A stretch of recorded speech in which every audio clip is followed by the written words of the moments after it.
right, guys, what is up? Welcome to the best Smackdown duo on YouTube. Cheers to that. I'm here with my guy, Furious Nation. Nick, Yeah. how the hell are you? We got a big announcement today.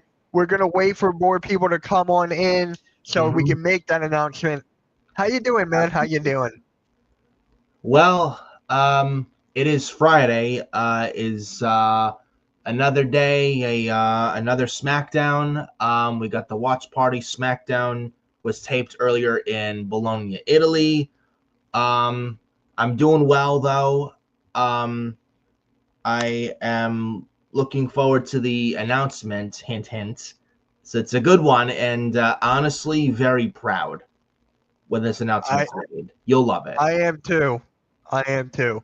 Me and AK have been working very hard behind the scenes. Everybody in the network has been working very hard. Shout out to Nick. Shout out to Yeah. my guy Xavier. Shout out to Sarah. Shout out to Denise. Shout out to everyone on the wrestling side.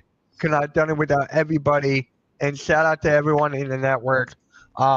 Pretty big. Pretty big. I posted it on Facebook. People DMing me congratulations for us.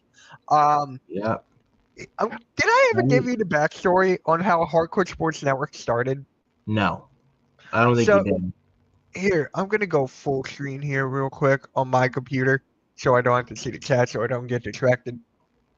So I was in another network called Spotlight Sports Network. I was in there for like 6-7 months, about 6, 7 to 10 months around there, and I had to leave. Right? They didn't allow me to do. Hey, screw it. I'm just gonna air it out now.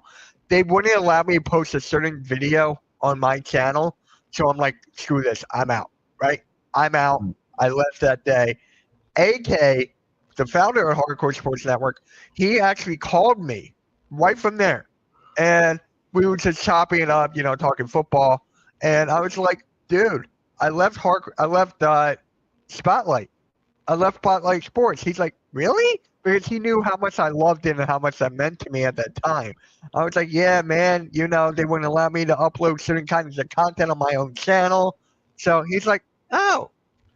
And he goes like, you want to start a network?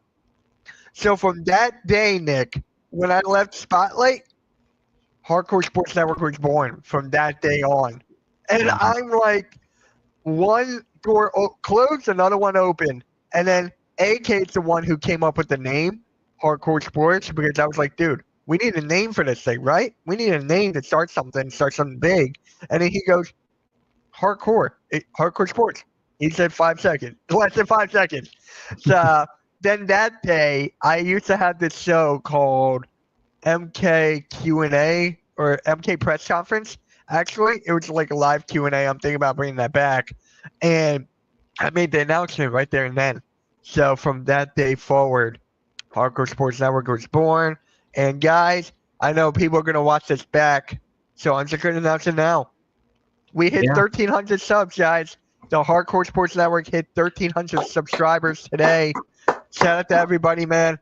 This is just insane. When me and AK started this thing, and shout out to my guy Tyler as well. He's the third guy who helped started this thing. We thought it would never get above 1,000. We thought, and 2.5, 3 years later, we're at 1,300, man. 1,300. Crazy. Thank you, Nick. Thank you to everybody. Thank you, Pick and Roll Podcast. Thank you, Cool Cat. Thank you, everyone in the Hardcore Sports. Thank you. It means a lot. And we're here. Smackdown is here, man. So let's get locked and loaded.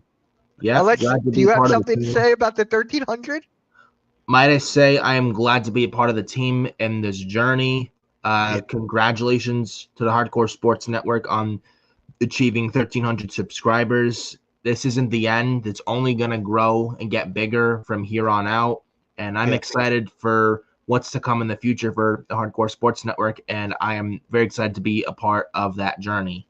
And I cannot thank everybody enough as well for the Hardcore Sports. And thank you, Mitch, for bringing me on board. I am glad and honored and privileged to be a part of the team. And we're all a team at the end of the day. So one person doesn't get the job done. It takes a team effort. Yeah, some former members actually DM'd me, and they were like, "Mitch, congratulations! I was a part of it in the beginning. I had to let go of certain people due to circumstances, but it was nice for them to reach out to me after I made that post. And some of them want to come back, and I'm like, no, I'm like, no, I'm sorry, no, we got too many people. I'm waiting for more people to come on in. What is up, Alexander? Flag, and we start off with Randy Orton. The Viper. Viper, Randy Orton. Bologna, And Italy shout is out singing Randy to Orton's theme Sarah and song. Denise again. Yeah, I'm telling you, working with those two behind the scenes, incredible. Like, they have given me great ideas on how to do the wrestling side. So shout out to them, especially. Like, I'm gonna leave them a heartfelt text, probably during the show or probably tomorrow. And so And Alexander definitely a big already saw part. Smackdown, and he won't spoil it. Good. Don't spoil anything. Yeah, I tried texting this guy earlier, right here. Yeah, me. Right here, yeah. This for the I know the screen here, I know, but trying to point in the right direction on this guy here to Mitch. Yeah. So I texted him earlier, and I know a lot of the cool kids like, oh, why don't you just VPN SmackDown? It's early at 3 p.m. in overseas. Why don't you just VPN? And I texted him earlier. It's like, oh, we'll just go live at 8 when it's already taped. I mean, I don't know about you. I've never really used VPN. I know a lot of the cool kids use it, but I was like, I tried, but I don't know about it.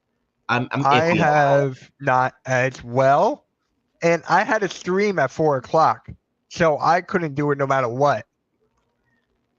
Yeah. So I had a stream on Steampunk Sports PA that I couldn't miss. So So that's if I didn't have that stream, I would consider it, Nick. I was gonna consider it. and plus SmackDown next week is gonna be in London. I think they're gonna be taping at 3. However, if we don't use the VPN, I'm not gonna be able to be here on the SmackDown Watch Party next Friday, March 28th, because I got somewhere to be. Oh, it's all So good. I We won't. got a So whole crew here. I'm sure I can get unfortunately, I Xavier won't on be or here somebody. on. So unfortunately, guys, I'm not going to be here on the SmackDown Watch Party in a week from today. So next time you'll see me is the April 4th SmackDown. It's actually 2 days after getting foot surgery because on April 2nd, I am getting surgery on the back of my left foot. Wednesday morning, April the 2nd of this year. I go in early in the morning, 2 to 3 hour surgery. Out of work and all with my job outside of here for 3 months. So I'm hoping And the surgery goes well on Wednesday the 2nd of April, but that it'll shouldn't go stop me well. from doing this. But Yeah. And been actually, thinking a lot guys, about it he lately. will So see you again. Nick will see you again tomorrow. Because yes, tomorrow at 1 p.m. Eastern, he's got a debut of his podcast, him and Adam Carl, a yeah, podcast called The Forbidden Podcast, where they're going to talk oh, about the yeah. greatest WrestleManias because it is the WrestleMania season. So tune in at 1 o'clock tomorrow. Xavier is going to be the producer since I have 4 live streams tomorrow, guys. I got 4. So Xavier's got to help me out here. We're going to talk about tomorrow the greatest WrestleMania matches of all time, what we thought was the best WrestleManias of all time, the worst WrestleManias of all time, WrestleMania news and rumors, because WrestleMania is coming up soon in 4 weeks, less than 4 weeks, around 4 weeks' time. What could maybe be the Raw and SmackDown after Mania, who shows up, etc., and stuff like that. But it's going to be a real good listen tomorrow for the first ever episode of the Forbidden Podcast. So make sure you tune into that tomorrow. It's going to be a real good one. You're not going to want to miss it.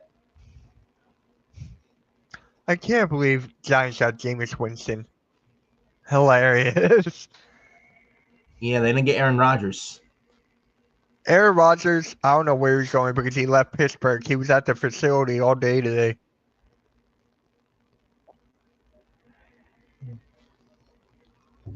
And Bologna, Italy is singing to Randy Orton's theme song.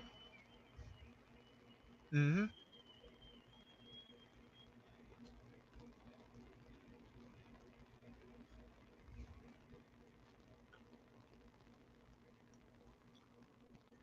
I'm wondering, does Randy Orton do the punt to Owens at WrestleMania, and they're saving it for WrestleMania? And KO right out of the gate. Speaking of whom, didn't take long. I actually like that. I'm not gonna lie. I like that.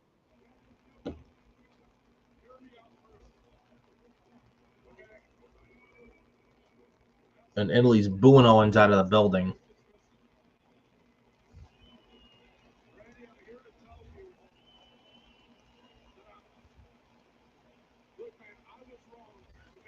You know, I think the last time. What? Oh, I think that what Italy shit in same old. I mean, that's a different language over in Italy. Yeah. Though I'm actually Italian, by the way, believe it or not.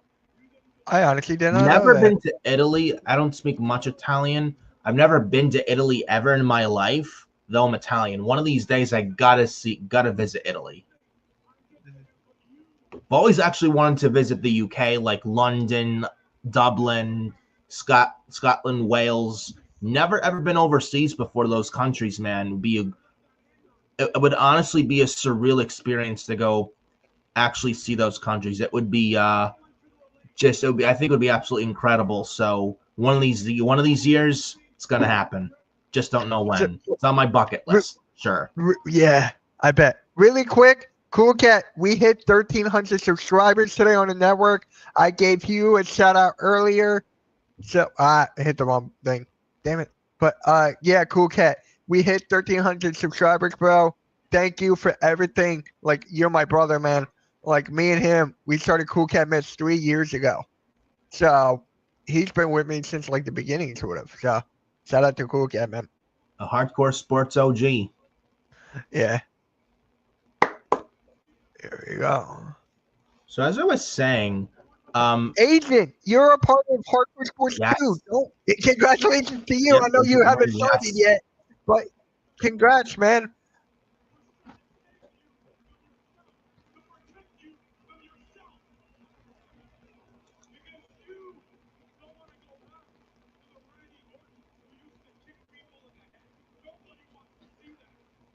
Kevin Owens is telling Randy, you don't want to go back to that old Orton who used to punt people in the head and was so dangerous. So you don't want to go back to that Randy Orton. Kevin Owens is saying right now to the Viper. Hey, Agent, are you doing anything next Friday night? He can't be on Smackdown. So, Agent, if you want to join me for Smackdown next week, you're more than welcome to. Yeah. I mean, it's somewhere I have to be. I'd probably be getting out by the time SmackDown's going to be over next week, so I won't be able to make it next week. All good. All good. Yeah.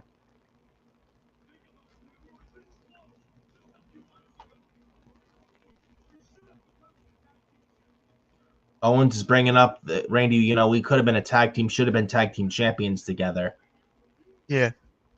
I don't know about you. I think, you know, that would have been interesting for sure. Months ago, I would have liked to see that. And they were tagging a lot around the fall of last year when SmackDown was going right back to USA Network. I remember that. Mm-hmm. They were facing A-Town Down Under. Then they had the one jobber guy. What was his name? I forget it. Gosh, I knew the name. What if you could help me, chat or Mitch? Remember the name? What was the name? He was like bald. He was like create a character from WWE 2K24 or some shit. Oh, I know what you're talking about. I forget the name. Yeah. Who's the guy? Maybe I have to look it up. But let me see.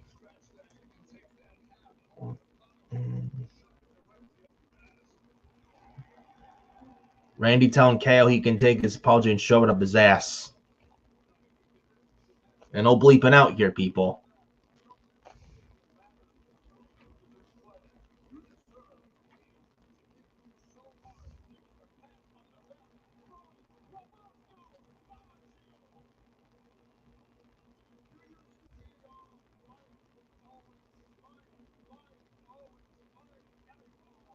They didn't bleep it out. Nope.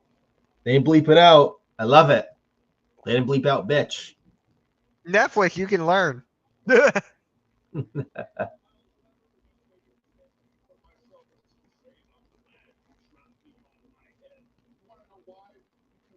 Oh, it was Ricky.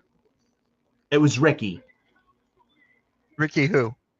Not Starks, but the guy that when Randy and KO, when they were feuding a while with A-Town Down Under around the fall of last year, when SmackDown was going right back to USA Network last September, that the generic jobber guy was named Ricky. It was Ricky.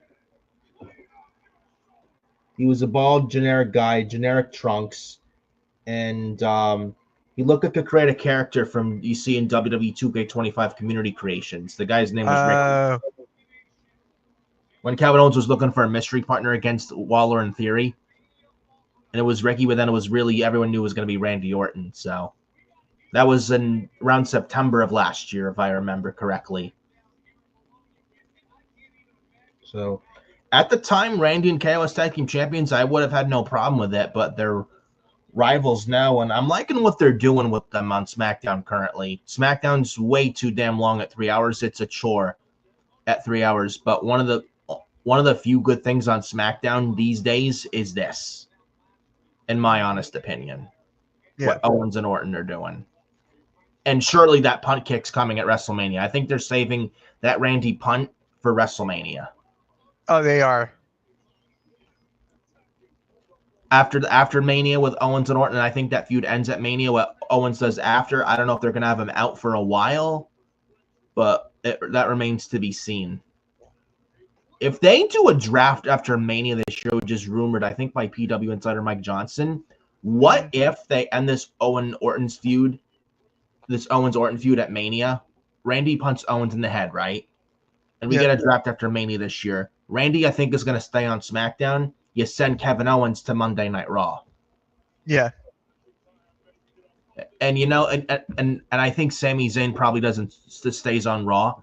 And Sami Zayn, I don't know if he even makes WrestleMania this year, if he's even going to be wrestling or be at Mania at all. Maybe they do Sami and Kevin feuding after WrestleMania, maybe going into Backlash in St. Louis. Because I thought in the beginning it would be Sami Zayn versus Karrion Kross, but then it looks like they're not going that way. Sami Zayn hasn't been seen in weeks since the Elimination Chamber. I know. And Kross, he's been seen here and there, but it looks like they're placing Sami and Kross maybe on the back burner for now. Yeah. They had Kross interact with AJ Styles, I think, on Monday. Mm-hmm. So they may be placing Kross and Sami on the back burner, probably at least for now. But if they do a draft after Mania and Owens and Orton, their feud is done at Mania, I'd send Kevin Owens to Monday Night Raw, honestly. Yeah. It just makes sense. Because because Sami Zayn and Kevin Owens have unfinished business coming out of the chamber in Toronto early this month. It just makes sense. If they do a draft after Mania this year, I think there's a lot of people on both shows that need to switch brands. A lot of people. And I thought about it earlier today. Yeah. Last year's draft wasn't really good at all. It wasn't. Like, the rosters, like, you want to know why? Because the rosters, both Raw and SmackDown rosters, largely remained the same. Mm-hmm. So the same guys, not a lot of new fresh faces. It's the same roster. Few new name switches, but not a lot. Yeah.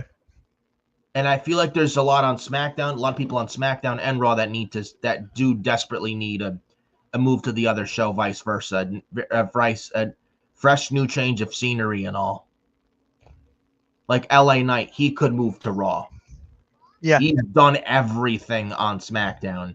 And with Cody Rhodes as the WWE champion on SmackDown, and I think John Cena's taken off him at Mania, that WWE title scene on SmackDown is crowded up by Cody and Cena, and then you got The Rock. LA Knight has a better chance of being a world champion over on Raw than he does on SmackDown.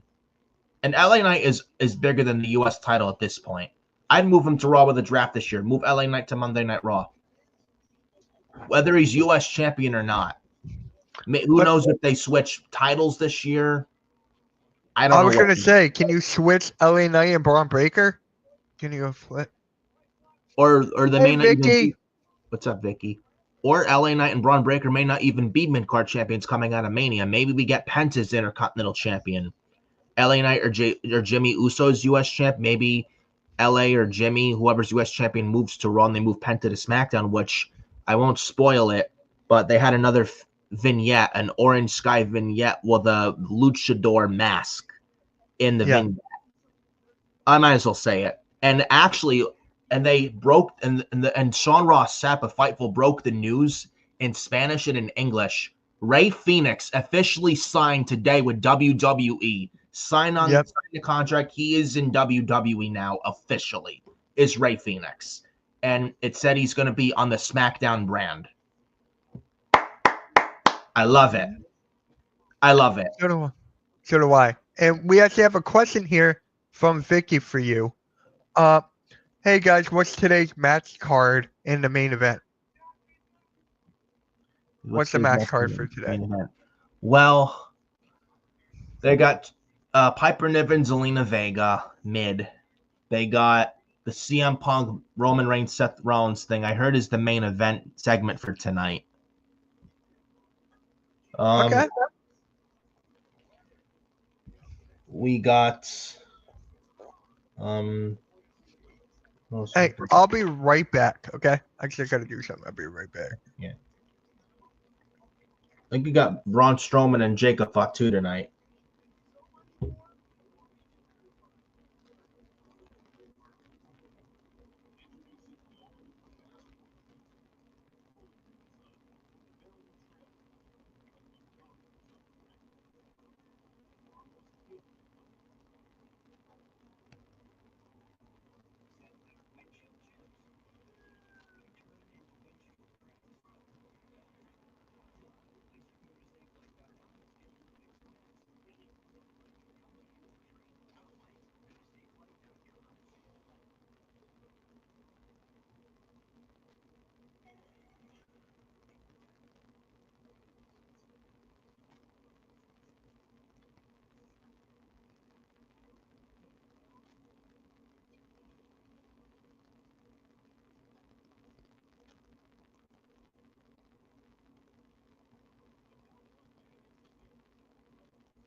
So, SmackDown tonight, the card. They got Jacob Fatu and Braun Strowman one-on-one. Zelina Vega and Piper Niven one-on-one. And Jade Cargill and Liv Morgan one-on-one as well. But right now, we got Shinsuke Nakamura making his entrance, the former United States champion.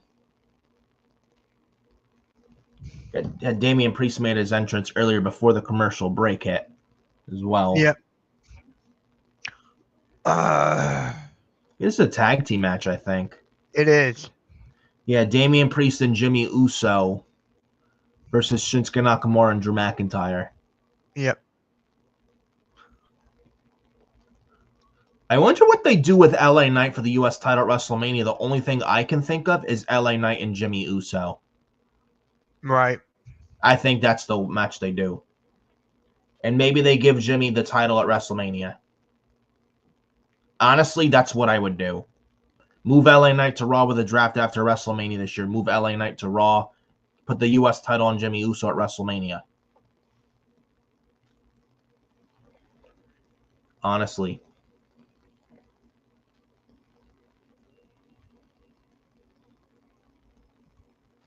We're going to get Drew McIntyre and Damian Priest at WrestleMania as well. Yeah, I hate it. I actually don't. It's a rematch from last year because of the But they cash-in. do have it. But there's one thing that they do have is a history, which I appreciate. Because Yeah, but it hasn't been built. When you bring history to a story, it does have hold value to it. It's not like two random guys fighting. It's not like two random guys and they're like, it's like trying to figure out what the story is. At least there's a story here because there is history between these two men, dating back to last year. Here we go. Then they fought at Glasgow Clash of the Castle last June. So again, there's a history.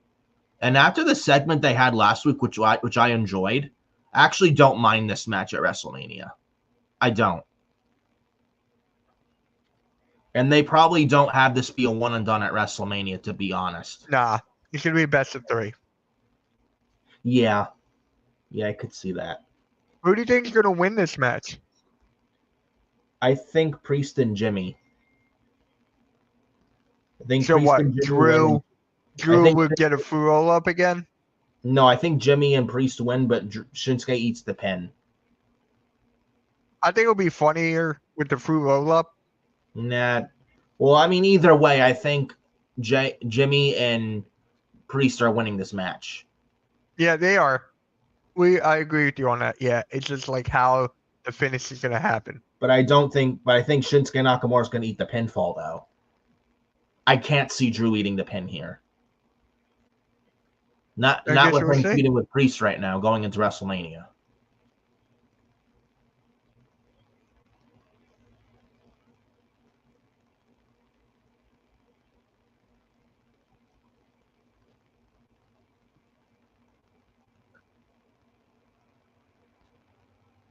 I'm just looking forward to all the guys in the ring. CM Punk, Roman Reigns, Seth Rollins. Yeah, and that's the main event tonight. Yeah, Paul Heyman, too. Don't forget about Paul Heyman now. No, I can't forget about Paul Heyman. How could I forget Paul Heyman? He's the wise man. Yeah. But fans in Italy singing, "Oh, Drew McIntyre. Oh, Drew McIntyre." Temple Plays, my guy. Plays. What is up, man? Smackdown was on early over here in the UK, as I'm sure it was in Italy. Yep. Yeah, it started at 3 o'clock Eastern. So it started off earlier today. And I love it for you guys. I love it for Italy because they don't get it that often. So it's like good for them. Like seriously, good for them. And yeah. At some point, I think WWE should explore the opportunity and all of having a PLE in Italy. Me and my buddy, we were talking about that today. Me and him, we talk about wrestling like a couple times a week. And we were like, dude, with the crowd, he said this. He was like, dude, with the crowd and how they've been killing it, give Italy a PLE. I'm like, yeah, but which one?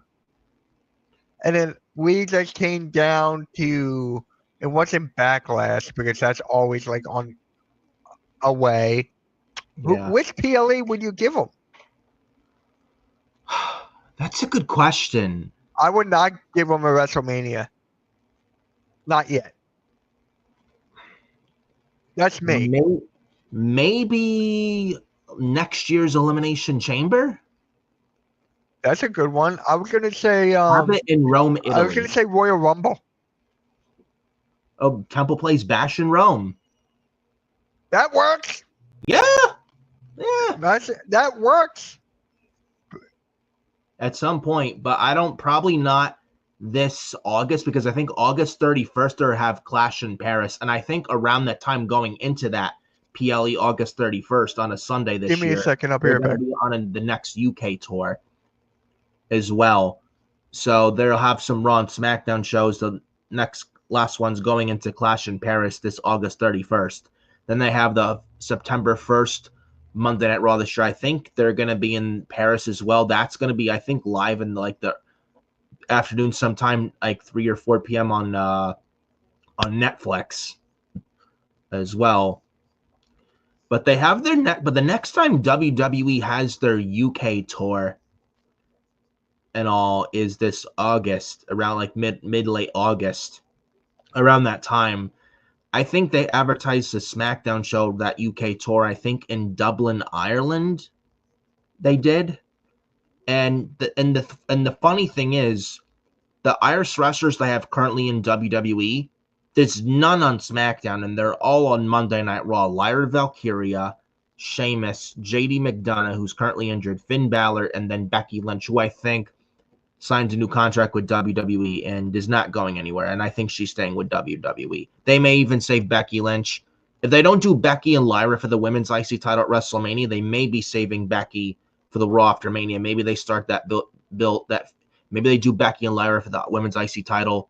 They start that feud the Raw after Mania. Maybe that's what Triple H is doing, and maybe that's what WWE is doing.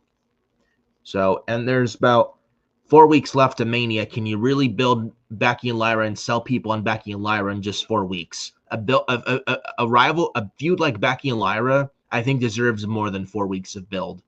So I don't know if it's smart to do Becky and Lyra at WrestleMania. I would probably save that and start that feud for after WrestleMania, starting that Raw after Mania. I think that's probably the best way to go about it. Let me know what you guys think. And I'm going to let Mitch know that as well when he gets back. But right now, we're back from commercial break. Jimmy Uso tagging with Damian Priest against Drew McIntyre and former United States champion Shinsuke Nakamura. And Shinsuke now currently in control of Jimmy Uso. And Jimmy now step up Insecurity, rocking down Shinsuke Nakamura. And Jimmy Uso, he's got to make a tag to Damian Priest. Jimmy makes a tag to Priest. Here we go. And Priest taking out McIntyre. And Priest taking down Nakamura. Did I miss anything? No, they got back from commercial break, and Damian Priest just got the hat tag. He's taking it to Nakamura in the ring.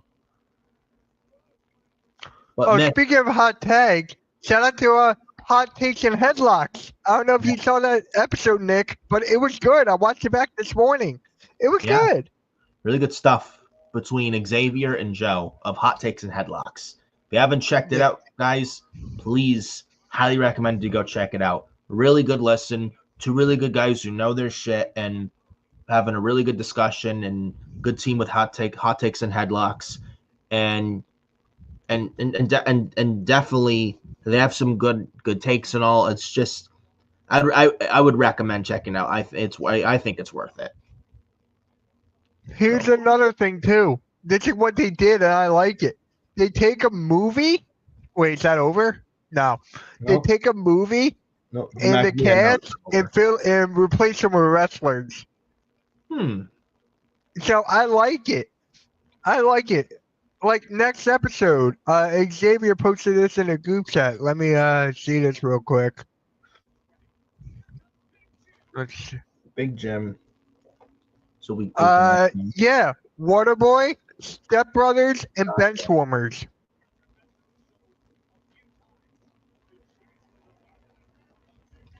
South Heaven Chokeslam. Damian Priest nails Shinsuke Nakamura with a South Heaven Chokeslam. It's over. As I predicted, Nakamura ate the pin, and Priest and Jimmy won, as I predicted. There it is. Where are we from? I'm from New Jersey. And Nick, where are you from? I'm from New York. We're both from the city and states of New. Shadow, New York, New Jersey. Yeah.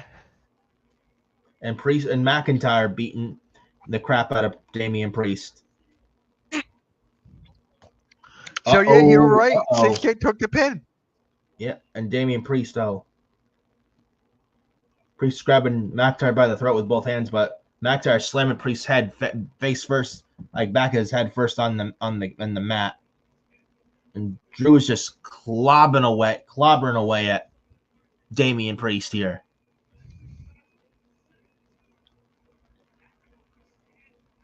They haven't announced the match yet. It's inevitably getting announced. Priest versus McIntyre at WrestleMania, if it hasn't been announced already. I think they announced Claymore kick, but Damian Priest breaks across the ropes. Randy Orton KO yet?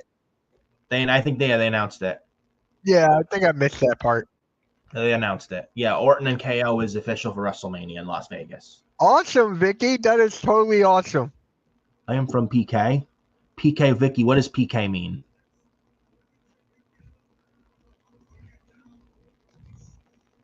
Vicky in the chat, what does PK mean?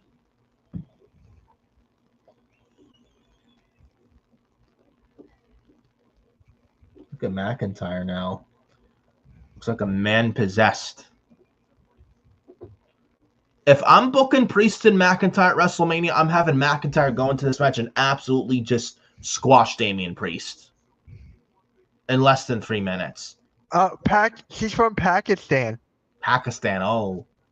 That is crazy. You got a fan from Pakistan. It's on your channel. Nice. Internationally, like it. I'm getting kind of tired of this whole Braun Strowman, Jacob Fatu. Honestly, I really want to see Jacob Fatu and Solo Sikoa. I think we may get that at WrestleMania, though. You think? I got to see where that goes.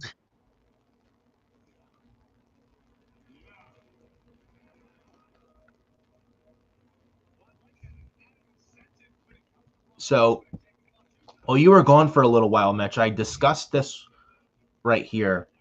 Yeah. What was I about to say? Gosh, what was I about to say? Oh, the next time WWE has a UK tour is this August, like towards late August. I think they advertised the Smackdown, that UK tour in Dublin. The Irish wrestlers they have in WWE are all on Raw. There's not one on SmackDown. Oh. I don't know. Do they have a draft and switch somebody from Raw? I don't know. Shout out to Taco Man. He shared out the stream on Twitter. Congratulations. Because I'm wondering, do they switch any titles? Maybe they switch Sheamus over Finn Balor. I could probably see. Yeah. And also mention Lyra Valkyria and Becky Lynch for the women's IC title. I was predicting that for WrestleMania, but we got 4 weeks left for a build to Mania. Do you sell Becky and Lyra for Mania with a 4-week build? Or do you give them like all the time they need? Like do it for at least 4 weeks, like probably more than 4 weeks. And do you save that program for after WrestleMania? Does Becky Lynch return on the Raw after WrestleMania? That's what I think. I think Becky Lynch is going to show up the Raw after Mania. We got 4 weeks left for a build to Mania. Can you really sell Becky and Lyra in just 4 weeks? I think you could. I mean, but not as good as you could if you have more time. That's a big program. It's like you just do you want to rush that and blow through it in 4 weeks going into Mania? I would save it for after WrestleMania, to be quite honest with you. Just start at the Raw after Mania and go from there. I mean, I understand Lyra needs something right now, but I would probably save Lyra and Becky after Mania. It's probably we got a question here from Vicky. I really wanted to ask you guys, does accent matter in the U.S.? Because I see plenty of British accent sucks. Accent doesn't matter here. I don't think it really does. Do you think? No, it doesn't matter. Nah. No. Nah. Yeah, like I was saying, Lyra and Becky, I would not do that for Mania. I was thinking of that for Mania, but I'm actually going to scrap that. I think 4 weeks is too rushed for them. So who is Lyra going to face then? I don't think she makes the WrestleMania card. That's sad. Well, I mean, they know they just. Well, I mean, Becky, they may be doing this for a reason to save Becky after Mania. Maybe. Maybe they're saving this Lyra IC title thing for maybe after Mania. I know they just introduced it, and it's not booked good right now at all. It might pick up coming out of Mania. That's where Becky Lynch comes back. You have Becky feud with Lyra. I think that will get the women's IC title to where it needs to be.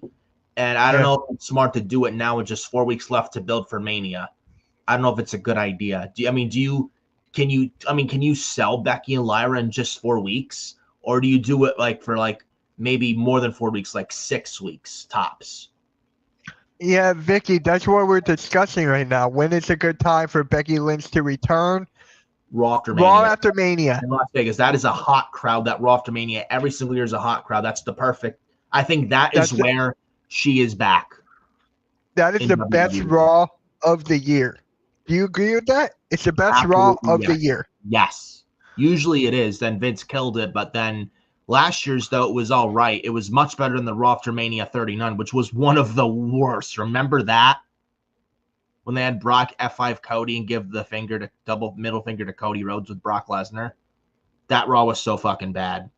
Vince ripped up the script 6 times, rewrote the show all by himself. It was so bad. One of their worst shows in the history of that show. But with the Raw after Mania being a hot crowd every single year, every single calendar year, I think it is the best option to hold off Becky's return until the Raw after Mania, and that's where you bring her back. I think that's the best way to go about it. And when you do that, then you could start the Becky Lyra feud for the women's IC title, starting at Raw after Mania. That's when you start that feud. Yeah. I miss Becky. How long has she been out for? She's been out since the end of May. She dropped the women's world title to Liv Morgan at King and Queen of the Ring, and she had that cage match on Raw the few days after. Then she lost that cage match to Liv Morgan, and then after that, hasn't been seen since. So she's been out for a year? Almost a year, yeah. Oh my God. But she's not going to AEW, not going anywhere else. She's going to sign with WWE and sign a new contract. She's taken all the time off she wants and needs to be with their daughter, Rue, and she'll be back when she'll be back when the time is right. Yeah. And Vicky, I miss Sasha too, but she's not leaving AEW anytime soon. I don't know how long her contract is for, to be honest. Yeah. I think it's like another. How long has she been there? A year now? A year, yeah. Probably I'll give it 3 more years. 2 to 3 more. Maybe. It may be 3 to be honest. Because Tony Khan's paying her a lot of money. Yeah. Does she have all the titles still? She has 4 titles from other promotions. Well, 3 of them. 1 being the TBS title. It's with AEW. 3 that from other promotions. Oh my God. I love Sasha Banks, but it's like, damn. Mercedes Moné is cringe. And just such a big fucking problem. Like, ego. She's just. That's what Blaze said too. Cringe. She's just like Jaws. Like, she doesn't care about the company, doesn't want to be there. She's like the Charlotte Flair of AEW. Or I guarantee you, if she was back in WWE as Sasha Banks, she would not be doing what she's doing in AEW and WWE, because WWE, there's a big difference between WWE and AEW. WWE has proper structure and leadership. AEW has none.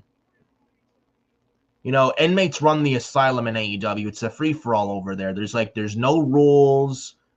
Like, people can do whatever they want there. There's no consequences, no punishment. Like AEW wrestlers can go on social media and blast fans for voicing their opinions and act like a troll to fans giving them valid criticism. Like, there's no repercussions in AEW, where you can't get away with any of that in WWE, or else you're in big trouble. And there's a lot of egos run wild in AEW, where in WWE under Triple H, he puts the egos in check because Triple H is the boss. Tony Khan, however, is not a boss. That's the difference. So if Sasha was back in WWE, what she's doing now in AEW, she would do 0 of that if she was back in WWE. The same thing, like, I know also Britt Baker has attitude problems. Like, I know she has an attitude problem in AEW in that women's locker room. But if she were to go to WWE, this is why I want her there, to eventually jump ship to WWE. If Britt Baker were to go to WWE, what she did in AEW problems-wise there, she would not do any of that if she was in WWE. I guarantee it. So, Vicky, why do you want to roast my favorite wrestlers? What? Okay.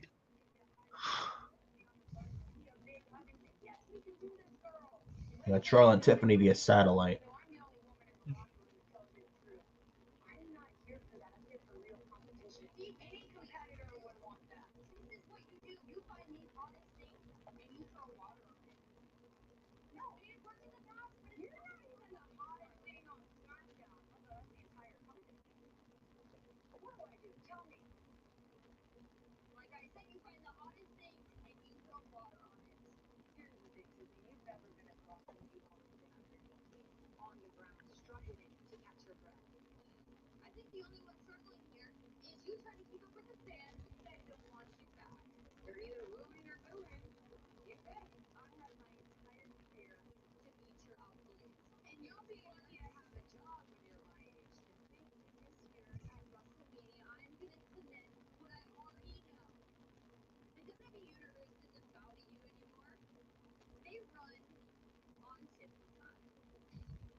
Tiffany Stratton needs to win at WrestleMania. No ands, ifs, or buts.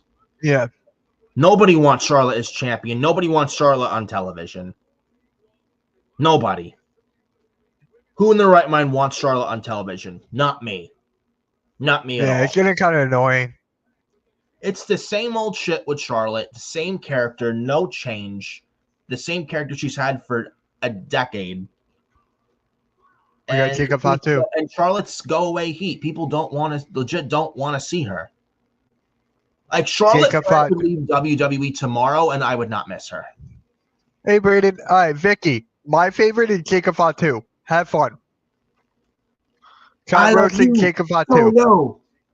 I love my tribal. Well, he's not the tribal chief anymore, but Jacob Fatu, Samoan werewolf. Might I say you like Jacob Fatu, Mitch? I like Jacob Fatu as well, but I like his entrance theme.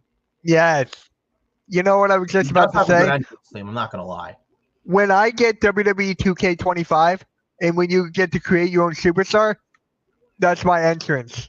I'm going to have my entrance read Jacob Fatu. Good choice. He's got one of the good theme. He's got a really good theme song. One of the best ones today. Now, how many times are we going to see Strowman and Fatu? How many times? What's this current time they face each other? What, 5 times? I can't. Something like that. Recall.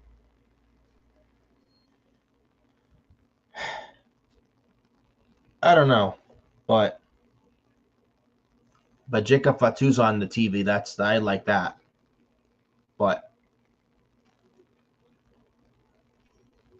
But when I see Jacob Fatu, I think I've said it here on the channel. It's almost like I'm watching another Umaga. It is. It truly is, and I miss Umaga so much. Yes. Eddie fought too.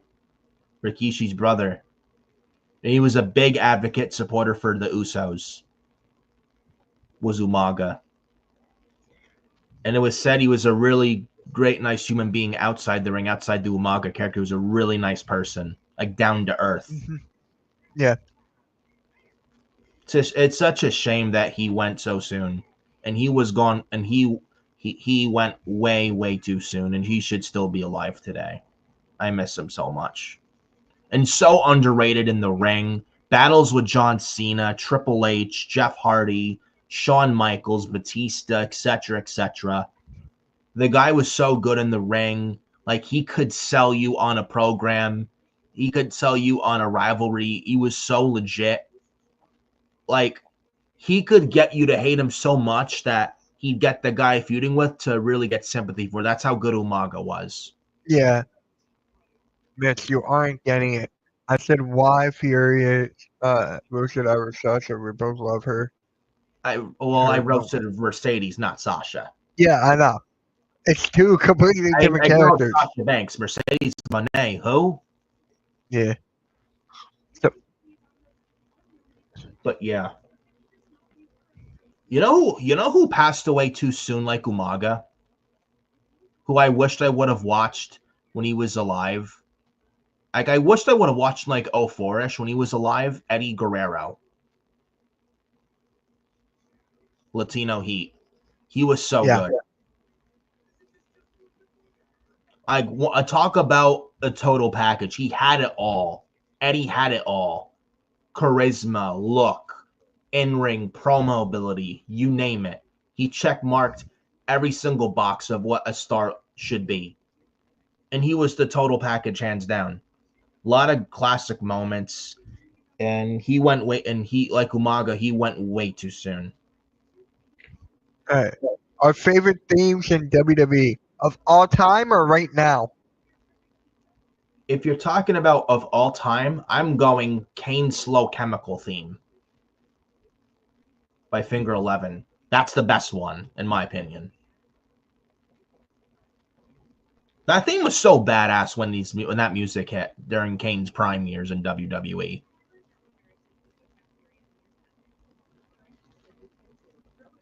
of all time, that would be that. For today, I know he's not back yet. Hopefully, he gets this theme song when he comes back on SmackDown. Aleister Black's theme song, Root of All Evil by CFO Yeah. Money and NXT Black and Gold. That was so awesome. Like, it hit hard. Like that heavy metal. It was fucking great. Loved it. So mine right now in the WWE, Jey Uso right now. And then of all time, probably the Undertaker's. Which one, though? Dead Man. Rest in peace. Yeah. The one in, like, which one? The 90s one or the 04 one at WrestleMania 20? What was that? Which Undertaker Dead Man theme? The one from the 90s or WrestleMania 20 from 2004? From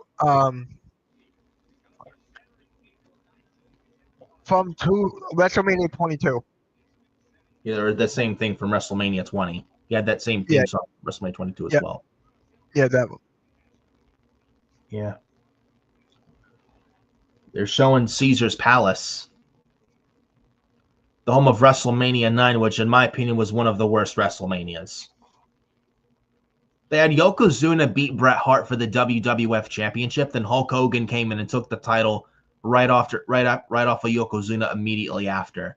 That was so fucking ridiculous. That was so stupid. Yep. I mean, Hulk Hogan and his politics, oh, that don't work for me, brother. Oh, Yokozuna's champion ending WrestleMania, that don't work for me, brother. I gotta take the WWF title off of Yokozuna, brother. I can't stand Hulk Hogan. This fucking politics. I could see why a lot of people don't like Hogan. I don't mind. What? I don't mind Hogan. Guys, I love Karrion Kross, Fall and Pray. That's a good one. It's probably one of the only good theme songs that Def Rebel produced, but that's not a bad theme song at all.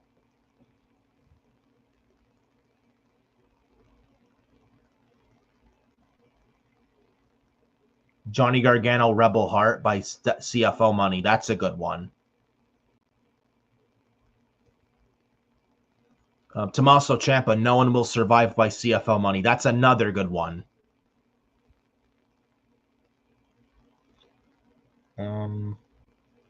Kevin Owens Fight by CFO Money is good as well.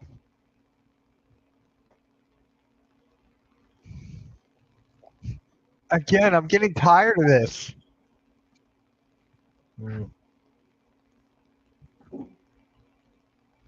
Oh, Mitch. Jeff Hardy, No More Words. Entrance? No, best theme songs. Or one of my favorites. Yeah. Jeff Hardy, No More Words. Furious Nation seems to be a diehard fan of wrestling. Yeah, yep. Absolutely. Huge understatement there, Vicky. Absolutely a diehard wrestling fan. Been watching for about 18 years. Definitely know my shit on wrestling and very passionate about pro wrestling. Definitely a diehard fan at heart. So to say that, Vicky, is a huge understatement. And I mean a huge understatement. So nailed it right on the head. And Vicky says, what about Naomi? What, her theme song? I think she's got to change it now. Yeah, I agree. I like their CFO Money thing than their Def Rebel one. Their Def Rebel music is fucking garbage. It's terrible. It's terrible. Hopefully they got a new good heel theme music for her with her as a heel now. Yeah. Or why not give her CFO theme when she was a heel in 2015? Not when she was in Team Bad, but before that. When she just her heel in 2015. Give her that theme song. I think she's going to get that one back. It was Amazing by CFO Money. Not the one when she was a babyface in like 2017, but like 2 years before. You know what I'm talking about. All right, Jacob Fatu over the top rope. Yep.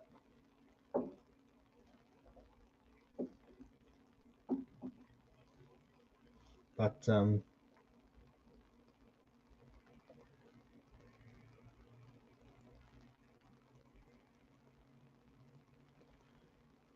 when WWE inevitably, in my opinion, does a PLE in Italy, which they should, in my honest opinion, when that comes, do you think Tony D'Angelo should be a part of that?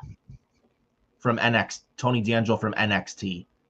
I don't know. I mean, I don't think you can have that without Tony D. You can't. Come on, yeah, Tony D. And he's a guy who I think should eventually be on the main roster. They got him doing nothing in NXT. Just dropped the North American Championship to Shawn Spears. Yeah. Oh, and he has his new group now, does Shawn Spears, called The Culling. I think it's Nico Vance, Brooks Jensen, Izzy Dame, and Shawn Spears. I'm not really high on that group, to be honest. I just find them boring. Yeah. And Tony D is in this feud now with them. I feel like Tony D deserves better than this. They should just call him up to the main roster after WrestleMania. He may be better off. Most beautiful woman wrestler. Vicky picks Liv. I think Io Sky. Io Sky? Okay. For me, I don't know yet.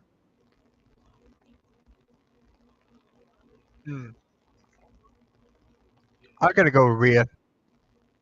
Are you going, mommy? Yeah.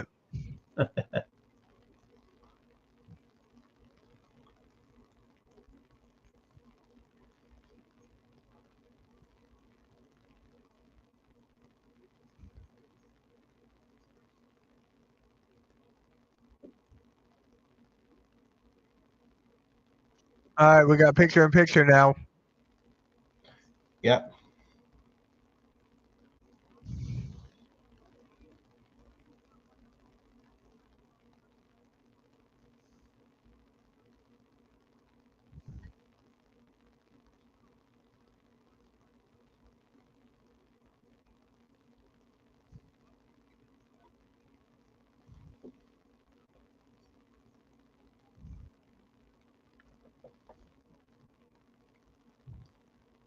Rhea's, yeah, she's the best thing going on in wrestling right now for females.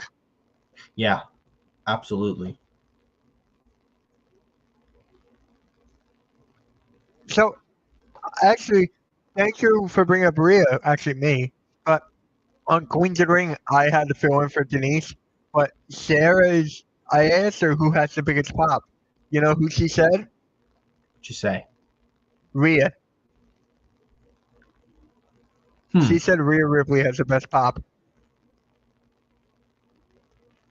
It's the drafts. Well, I feel like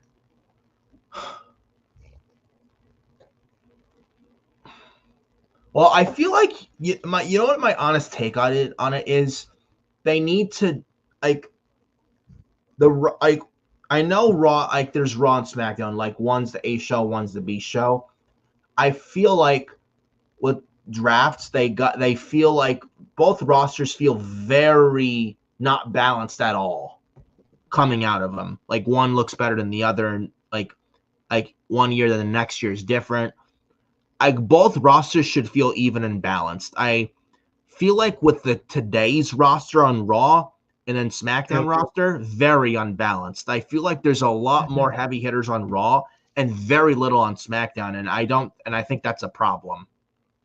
That's a problem because there's a lot of guys on SmackDown who could carry the show, but they're not at that level yet. And it takes time to build them up because there's a lot of mid, and I want to say mid card. And this is no insult or disrespect by any means. They're just not built up at that top level yet to where they should be, that to the point where they can carry the show, no problem. They're just not there yet. And you have a lot, and those heavy hitters on Raw that could carry SmackDown are on Raw right now, and SmackDown could use them to get them through, to help them get through, no problem. But they're on Raw. This is why I feel a draft after Mania. I mean, I know there's a draft every year, but I think the draft after Mania this year, I think is needed, and it's a good move. Especially SmackDown needs it, because look at SmackDown, and I know the 3 hours doesn't help, but man, they are working with a very 2-hour roster and a 3-hour show, Yeah. the show going back to 2 hours in June can't come fast enough. B, they're working with a very mid-card roster with the SmackDown roster. It doesn't cut it. And they need to fix and reshuffle the roster bad. And SmackDown could absolutely use it. Hold on, I gotta fix my green screen. Yeah, I see the green screen. Yeah, my green screen is like.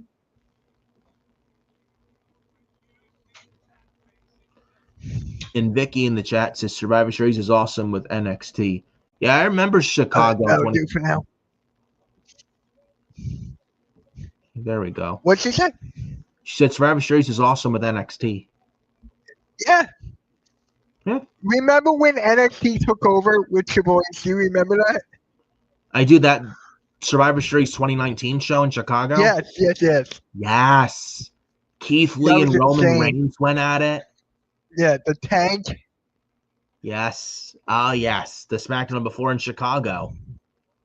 Yeah. 2 nights before the show because they had TakeOver War Games on Saturday, then Survivor Series on Sunday. That was a good show, Survivor Series that year. They had Adam Cole and Pete Dunne for the NXT Championship, The Fiend and Daniel Bryan for the Universal title, Brock Lesnar, Rey Mysterio for the WWE Championship. Yeah. And it was a good show. It was a good show. The ladies' traditional Survivor Series match, 5 versus 5 versus 5, was good as well. Yeah. It was another good one. I didn't like how they did Walter Gunther dirty at that show. He was like the first one out, I think, in that match.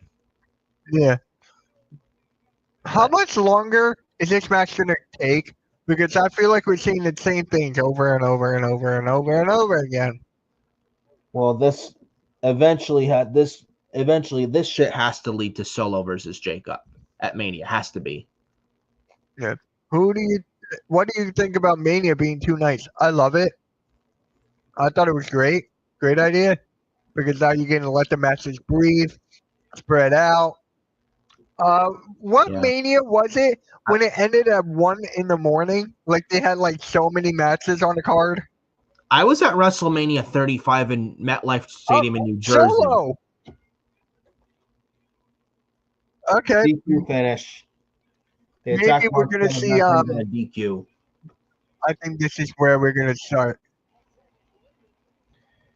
And I don't think Fatu's happy about Solo and company interfering.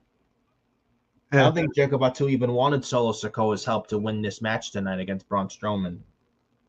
Yeah, I think this is where we're gonna see something. Has to be. You got 4 weeks left of this. They gotta. This is where they have to. Braun Strowman. Fatu takes down Strowman. Yeah. Here's LA Knight. Are we going to get a tag team match next week now? I don't know.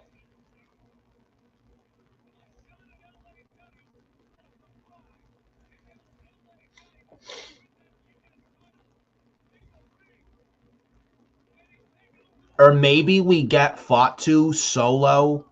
Maybe we get a multi-man U.S. title match at Mania with Solo and Fatu in it. I could see that, but I don't think that needs it.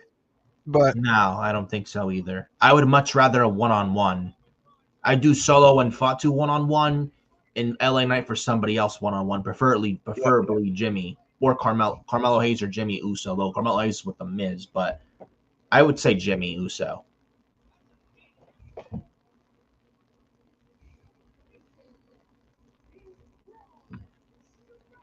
Maybe we could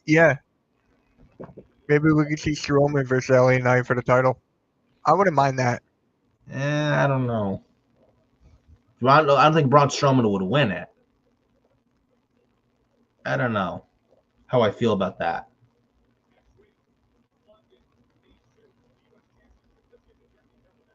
Oh, Braun Strowman and LA Knight.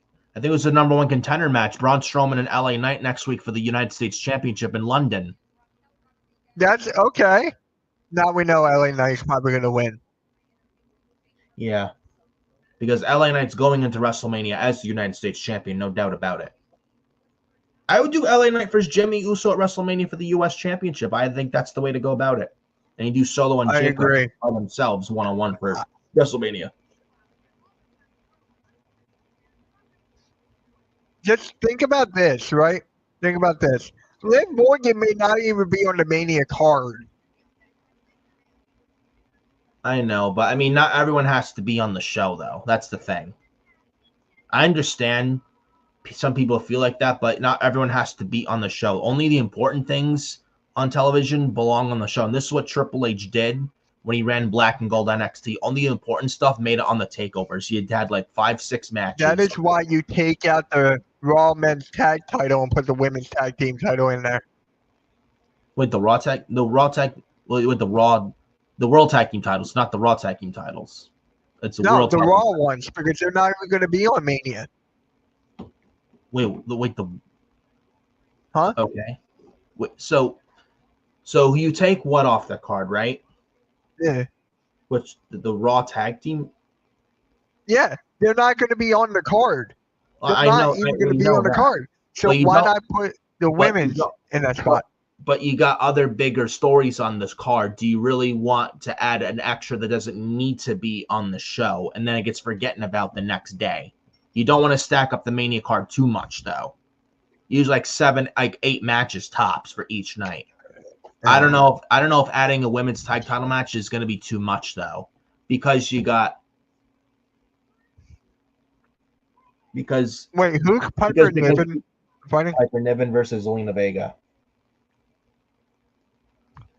Because you're gonna get Jade Cargill, Naomi, Charlotte, Tiffany, Rhea, Bianca, and Io. You got Cody Rhodes, John Cena, Jey Uso, and Gunther. Probably Jimmy Uso versus LA Knight. Braun Breaker versus Penta. Chad Gable. I don't know what you do with the LWO and Chad Gable and the New Day, but I don't know. But then you got CM Punk, Roman Reigns, and Seth Rollins. That's another one with Paul Heyman involved. So that's another thing. I don't know. I mean, I don't know. I would not overstack Mania just for the sake of it. I really wouldn't. Or would it be okay to add it? I don't know. Because again, Triple H's mindset when he did NXT Black and Gold with takeovers was quality over quantity. You don't need to overstack the card just for the sake of simply overstacking the card. It's like you go to a steakhouse and you order steak, right? And you get like 2 sides, like a steamed broccoli and baked potato, and then you get like shrimp, salmon. It's like it's a lot. I know. So yeah. Vicky is 17 and I started watching wrestling in 2019. We're so hyped, but COVID came. Then it became a dream for me to see a crowd in that stadium. Yeah. Yeah. Those international crowds usually are a hit. Yeah.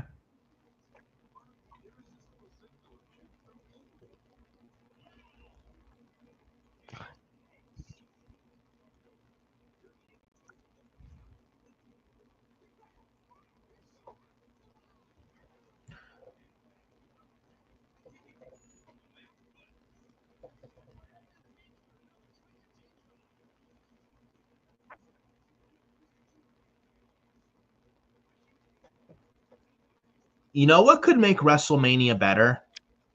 What? I've said this countless times. I've said this on Hot Takes and Headlocks and other places as well. This is what I would bring back for WrestleMania. Hear me out. I'd bring back the Money in the Bank for WrestleMania. Yep. There's rumors they're going to be at the Intuit Dome this year. This summer's Money in the Bank. I think that's a good move, though. But at the same time, I would have Money in the Banks eventually return at WrestleMania. I don't think it has to be a Mania pay-per-view. I'm getting tired of Vince having his own PLE. I'm getting tired of it. What's something else there that has more meaning? Yeah, like Money in the Bank doesn't need to have its own pay-per-view. I think that gimmick pay-per-view's got to go, and I would have those Money in the Banks return at WrestleMania. And you have WrestleMania 2 nights now anyway. You have a men's and women's Money in the Bank as well. Have the women's Money in the Bank for night one, the men's for night two. Boom. I agree. I think that's perfect. 1,000%. I agree. That would make WrestleMania better. And there's going to be some people that are going to be, some or a lot of people off the WrestleMania card this year. You want them on the card. Have the Money in the Banks return at WrestleMania. That at least gets them on the card. Yeah. I think that solves all problems, and it's a win-win situation. It always delivers, too. Yes. It always delivers. Absolutely. Everything. I remember, I think it was WrestleMania 22. Shelton Benjamin running up the ladder. Do you remember that? That's Shelton Benjamin? Yes, he did. He was running up a ladder. Like, Edge getting put through the ladder. Jeff Hardy through the ladder. Wait, WrestleMania 23 was Jeff Hardy and Edge. Then the ladder broke in half. Jeff Hardy leg dropped Edge through the ladder, and the ladder broke right in half. Edge was not moving. Neither was Jeff. It was just insane. You gotta have Money in the Bank. Commentary, how they called it, awesome. The ladder broke in half. Edge may be broken in half. It was crazy. You know what? I have a good question for you guys in the chat. Who is the only? Wait, right here. Hold on. You guys been to any pay-per-views? I've been to WrestleMania this year. Yeah. What? I've been to WrestleMania this year. Yeah, last year I was there too, in Philly. Yeah. Was that the only PLE you've been? Well, I've been to WrestleMania, I've been to SummerSlam, I've been to the Royal Rumble, but not Survivor Series. Okay. I think I've been. No, Survivor Series was in Philly years ago, but I did not go to that one. Wasn't that, I think, 2006? What is up halftime? I think the last time. I think the last time Survivor Series was in Philadelphia, I think, was 2006. Yeah, I didn't go. I think they had CM Punk on that show with the Hardys and DX. Yep. I didn't go to that one. My neighbor RKO's team. Yeah, that's great. I think that also, like, John Cena there is a WWE champion. They had Big Show as ECW champion. They had, like, Umaga. They had Batista on there, King Booker, Undertaker, Mr. Kennedy as well. So I have a question for you guys in the chat and Nick. Oh, wait, hold on. Fatu is having a fit. He's not. Jacob Fatu is not happy here. This is where we were right. This is where it's going to happen.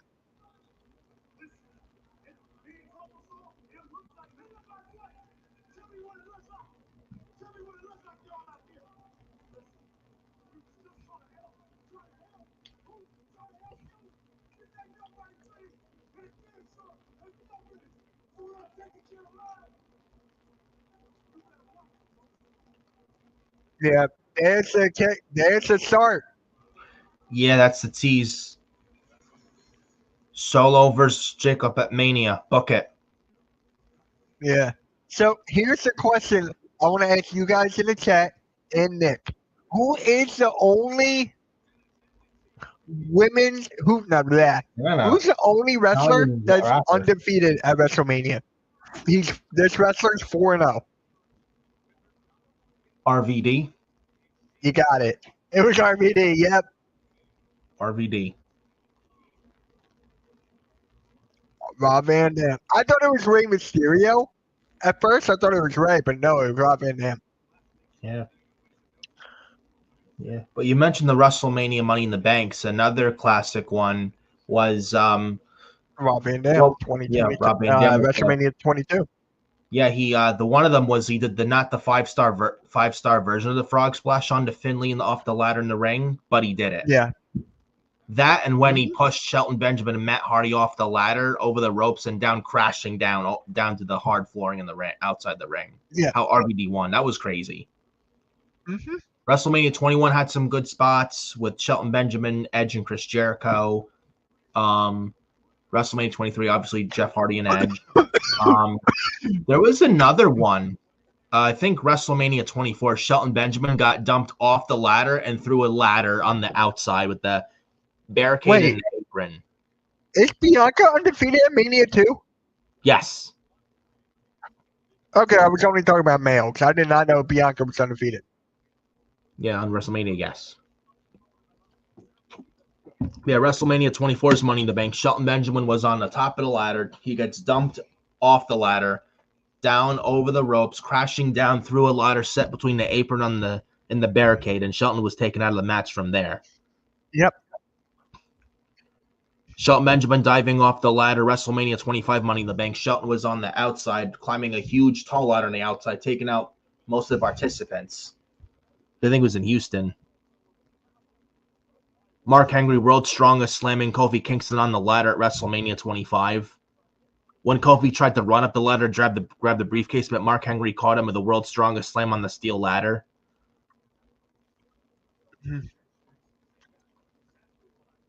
Hold on a second.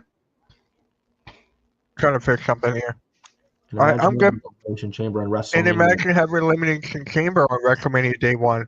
The winner brings ticket to Day 2. Would have to make sense. Mm-hmm. Would have to make sense. Yep. But Zelina Vega and Piper Niven now.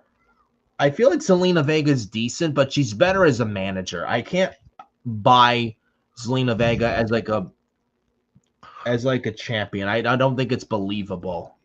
She's the best. Do you agree with me on this? She's the best female on the mic.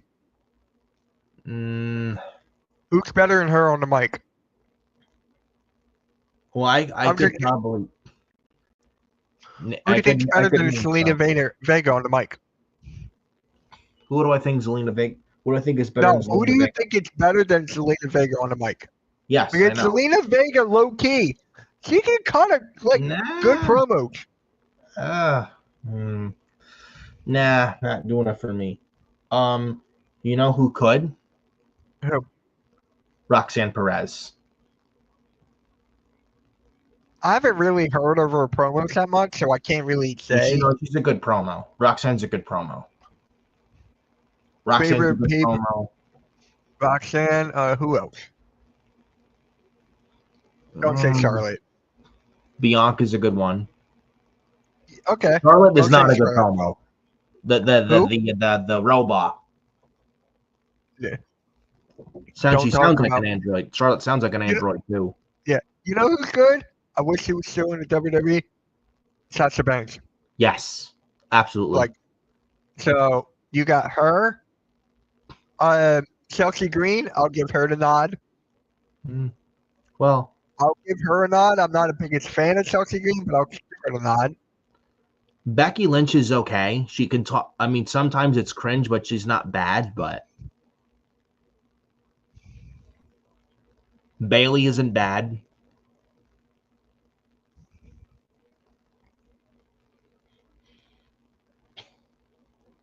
I would say Bianca Belair.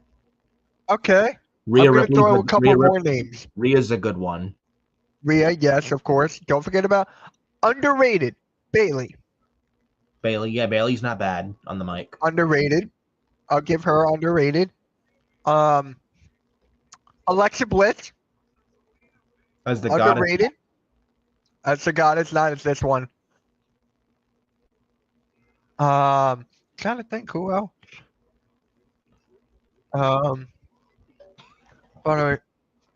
Yeah, she was great for merchandise. Give her much attention because some woman named Charlotte Flair. And then you had Vince McMahon in charge. That's why. Yeah.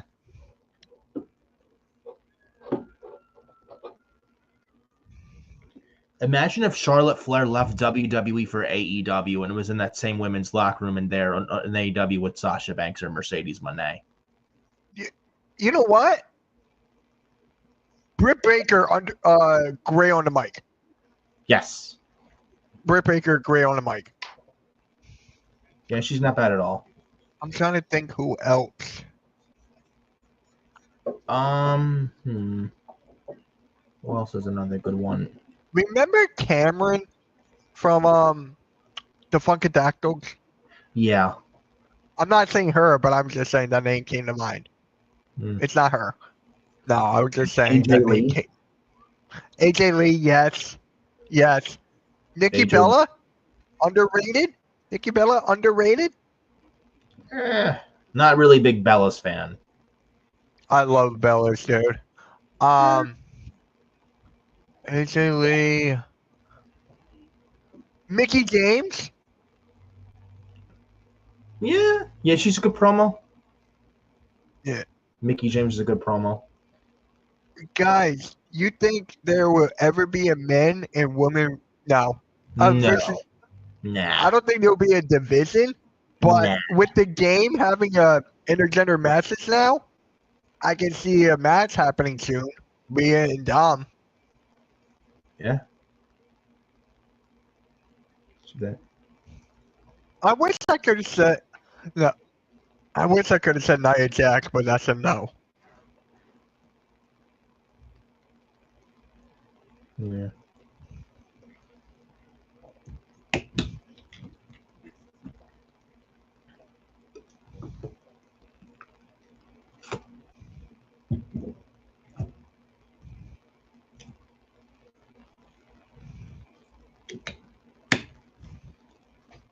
No, So, I'm guys, trying to think of. you go ahead, Mitch. No, I'm gonna go on the WWE website right now and just look at female wrestlers because to me this is actually kind of fun here. I can say Io Sky, but no. Tiffany Stratton, yes or no? On the mic? On the mic, yeah. We're talking about on the Isn't mic. bad. No, she's not bad. Huh? No, She's she's not not bad. bad. You like to? Yeah, that's fair. Lyra Valkyria. She needs work on the mic. Yeah, I was gonna say I'll give She you needs work that on one. the mic. I Liv feel like Morgan. with Lyra's character, it's very, and no disrespect, I feel like it's very, hi, I'm happy to be here character, which doesn't really, it's not a big ceiling at all. I feel like it's very sissy, comes off very sissy-like. Like maybe a heel turn for Lyra would help her and do wonders for her. Look what it did for Roxanne Perez, and look what she's done. Yeah. Do you guys literally hate Charlotte? I mean, she looks like a queen, though. She was my fave when I was a child. He really hates Charlotte. She's Like she's he, she's a he can't great stand. she's very athletic. She's a great athlete, but just the way she politics and with the character, and it's not even like she's a better heel and face, but it's not even like good heel. She's go away heat, and she's been shoved down her throats for years and winning all these titles very fast, multiple times, and varying talent. When there's women on the roster much better than her, and just the ego and the politics she plays, like, and just nobody really likes her for those reasons. And it's the same old shit with Charlotte. It's the same character, hasn't changed it in years. She's had the same character for at least a decade, no change. And people are just tired of seeing it and tired of seeing her. It's the same old shit with her, nothing new. And people genuinely don't want to see her on television. They really don't. Even if she's better as a heel than a face, people just legit don't want to see this woman. And she a 14-time champion? It's like they're trying to have her break her father's record. It's not going to mean anything. And she's not the best as she claims to be. Like there's other women out there and currently on the current roster that are just as good as her, if not better. And I feel like nowadays with the women's division in WWE, I feel like with Stephanie Vetcare and Julia, and then others in NXT eventually inevitably getting called up to the main roster, I feel like, I don't know how you feel, Mitch. I feel like things have passed Charlotte by. I agree.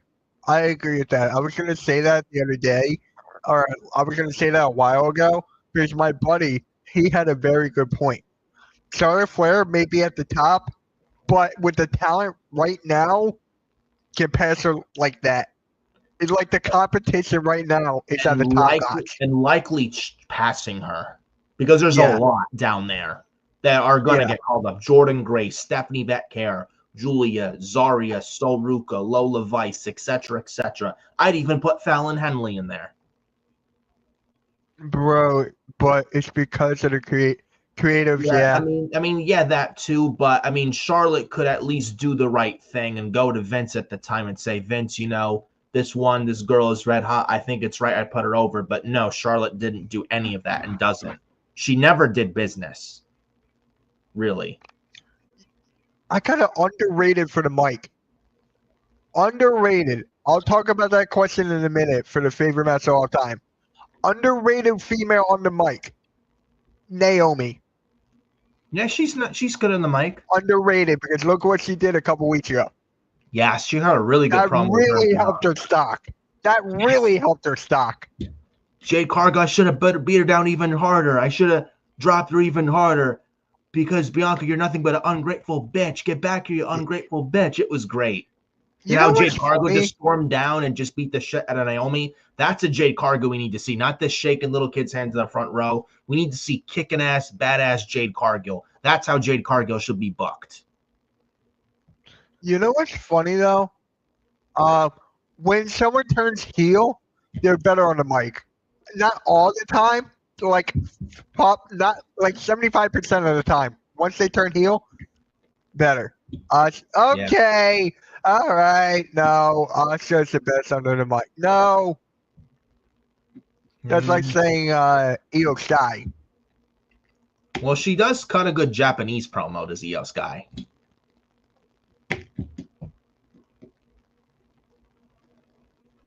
Am I the only one that finds Zelina Vega versus Piper Niven boring? I'm not even watching. I got a podcast on I'm listening to. I'm not even watching. I don't blame you. This match is boring. That's why I like this conversation about female mic workers. Again, I just your most favorite match of all time. Favorite match of all time, Vicky? Undertaker versus Shawn Michaels at WrestleMania 25. I'm trying to think of CM Punk for John Cena, Money in the Bank. That's a good one too. In Chicago. Yeah, a lot of people. Hey Cameron, what's up, man? A lot of people pick that Undertaker and Shawn Michaels match. I always go with outside the box, but it's still there. Cena and CM Punk. The start of what was a very underrated great rivalry between the two in the 2010s era WWE, CM Punk and John Cena.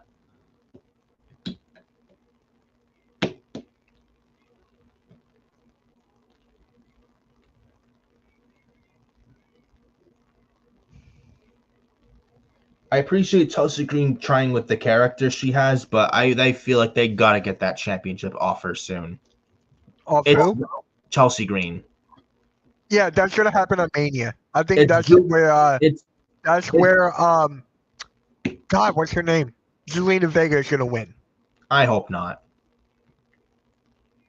Well, I'm wrong. Piper Niven just won. Zelina Vega and Chelsea Green at Mania is a terrible idea. I would not do that match for WrestleMania. We're gonna get Piper Niven with Chelsea Green. That may not even be on the card. We're gonna get Piper Niven for Chelsea Green at Mania. I mean, Alba fires with Chelsea Green now. Chelsea Green's going to have to choose either Alba or Piper. She's going to choose Alba. We have too many triple threats. I love them. There you go. Between Taker and Michael. That's fair.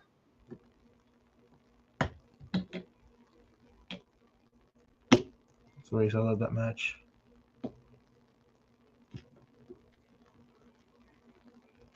They got the Secret Harvest, they're calling this. I do like this makeup, though. I will not lie.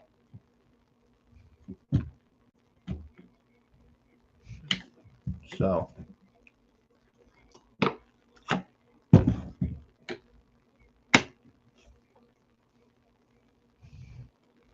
As I was saying, I think they got to get that title off Chelsea Green. It's not doing anything for. It's not. We keep on seeing Chelsea Green and Meeson. Chelsea Green and Meeson. Chelsea Green and Meeson. Yeah. And then Chelsea Green, I know she's trying with the character, but it's just not cutting it with her as U.S. champion. It's not. It's just it's comedic. It's comedy. No one wants to see that.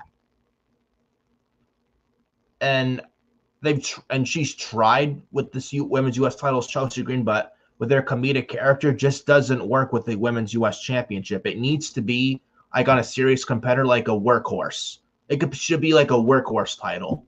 Like put it on like someone not like Michin or Zelina Vega. Put on someone who's solid, who's legit, like Sol Ruka or Lola Vice or Stephanie Vetcare, Julia. Call up somebody from NXT.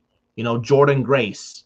Jordan Grace would be a perfect candidate for a women's United States champion. You know what I'm saying? Yeah. Jordan Grace and a SmackDown Jordan Grace and Naomi for the women's U.S. title, a SmackDown program going into the summer. Boom. They have history from TNA. Do that. So Cameron comes in and goes, Mitch, how many days until WrestleMania? I have no clue. Nick? We are March 21st. We have 10. I think we're a month away. Like month exactly. away. A month Yeah, away. we're like 30 days away or something. Yeah, 29 days away. Guys, any good match tonight? Just tell me so I'll turn on the TV. Not really. I guess Liv and Not Jade really. Cargill? They haven't came out yet. No, I mean, that's another match going to happen. Yeah. Liv and Jade, because I think Naomi's going to come out.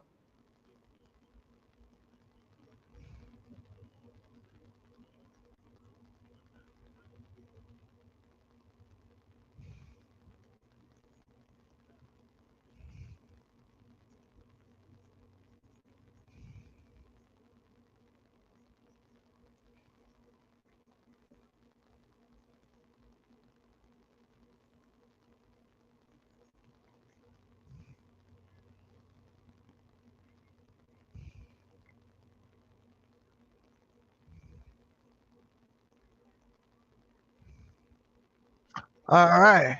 Yeah, I can't wait for Mania, guys. And actually, big news for Mania weekend, actually, for us at Hardcore Sports Network. Nick Pyro is going to do his post-show WrestleMania for both nights. So after WrestleMania Night 1, when the stream is done, go to Pyro. He'll do a live post. Same thing with Night 2. Mm-hmm. So, yeah, we got a post-show for Mania. Nice. And then we got Nick doing NXT Stand and Deliver. So I got to find someone who would stream it with you. I'm going to would Adam Carl be in? Would he be interested, or should I get Xavier? I'm not sure about that yet. I'm not sure. I'll ask Xavier. I'm sure he'll do it. I don't know. So we'll see. I'll ask Xavier. Don't worry. See.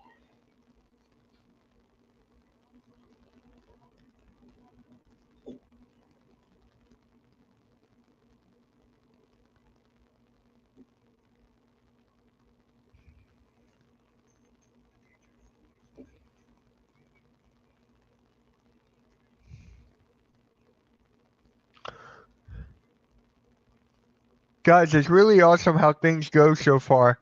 Just look at WrestleMania. WrestleMania 1. And now how big the company is. Yeah. Yeah. We hate this guy. We got to give thanks to McMahon. We may hate him, hate his guts right now. He's a disgusting human being, but he built this. Yeah. Clash in Paris. Here we go. Yeah. That's you told me earlier.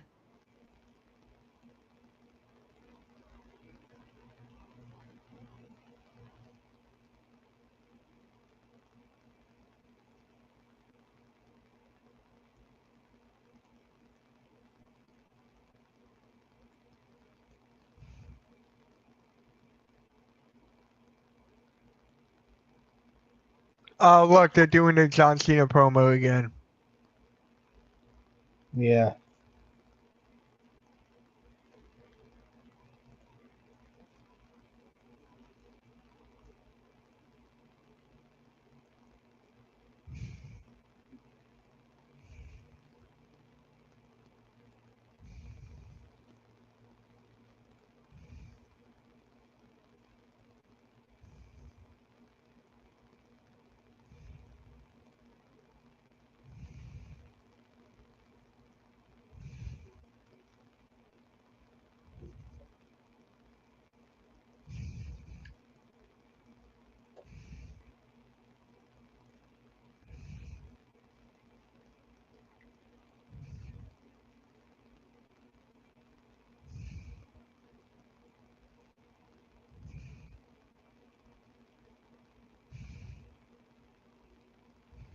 I love this. I love this video package right now.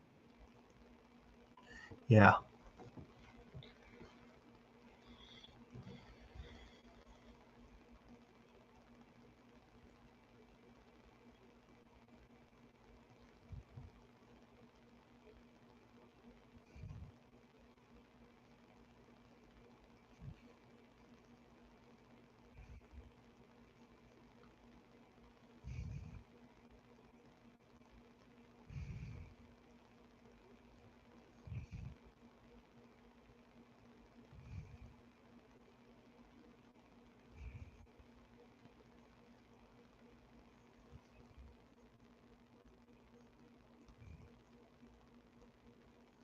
Oh wow, they're doing the ECW one night stand.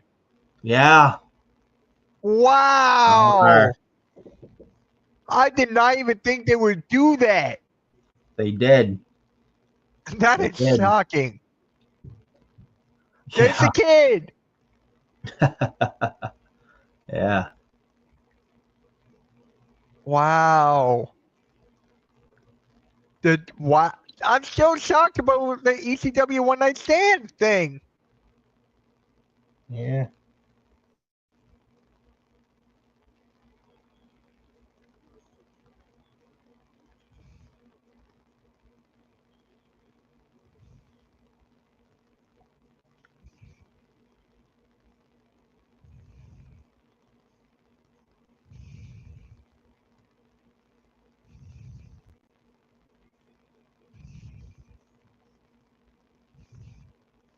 Xavier. Yeet.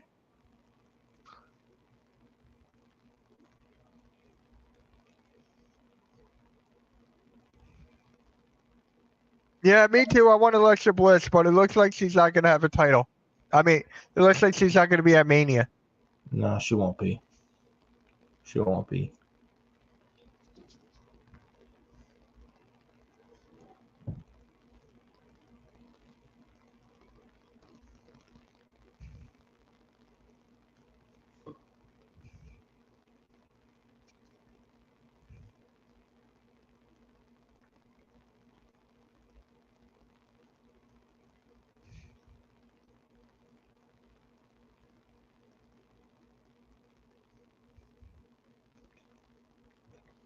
They've been really saying the word bitch a lot. Yeah. I want to. All right, come on. Can you use a different picture of Cena?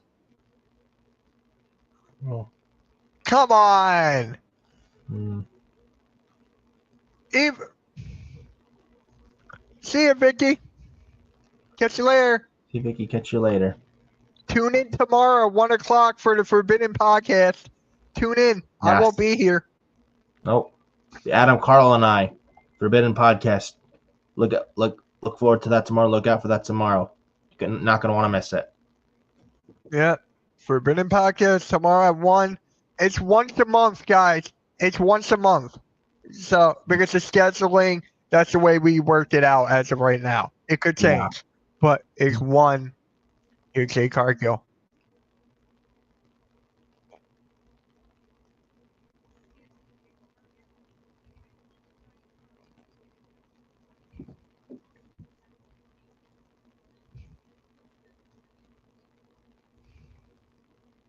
Look at Jay Cargill's hair. I'm not a fan of it. Really? Actually, no, I don't know. Actually, I don't know. I can't really Give comment it on time. Yeah, I'll give it time.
UConn is winning 11-2. That's crazy.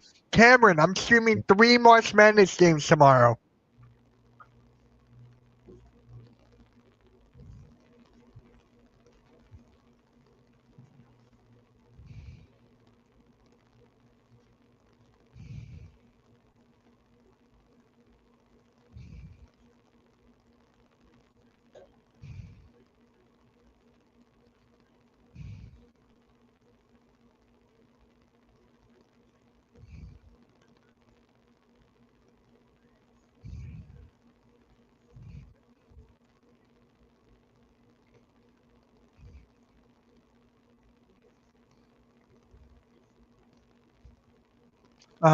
So we're gonna get what do you think's gonna happen with this? Jay Cargill and Liv Morgan.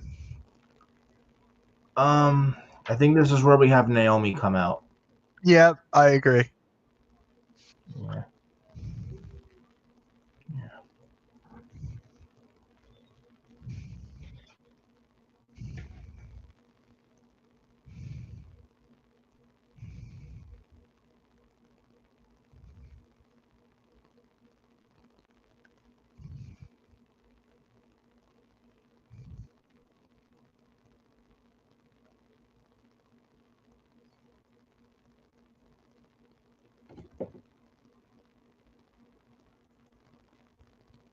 Did they just show a vignette? Yep, right here.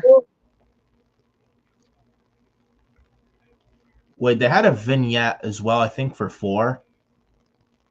That's Aleister Black. It's gotta be Aleister Black. Then 2, and then it was like a 2? Yeah. Aleister Black. It's gotta be Aleister Black. I don't know who else it would be. SmackDown after WrestleMania. They save him for the SmackDown after WrestleMania, in my opinion. That's where you bring him back. Yes. You have him coming in, Ray Phoenix coming in, load up that SmackDown after WrestleMania. Because God knows it needs it. I think Phoenix and Aleister are saved for the SmackDown after WrestleMania. I think that's what they're doing.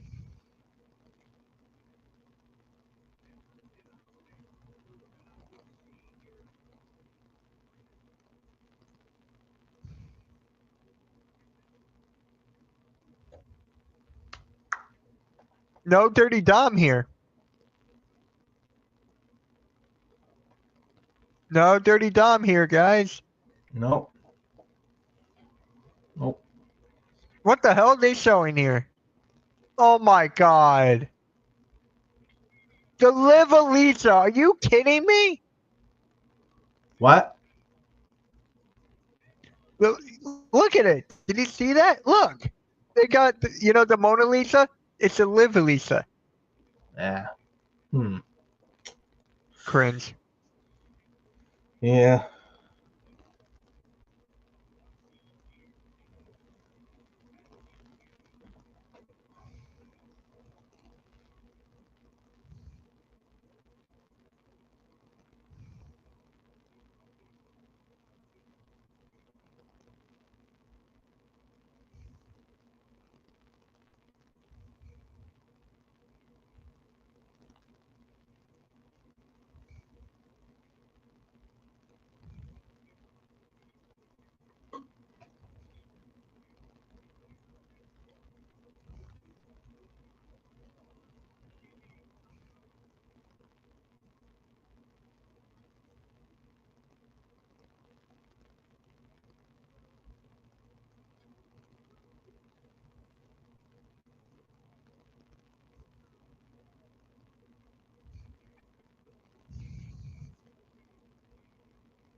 What was dumb, Vic? Vic, what was dumb? Oh, the Liv Elisa thing? Yeah. Yeah, it was dumb. It was dumb. Hey, Xavier, you still in the chat right now? If not, I'll show you a message on Facebook or Discord. Yeah.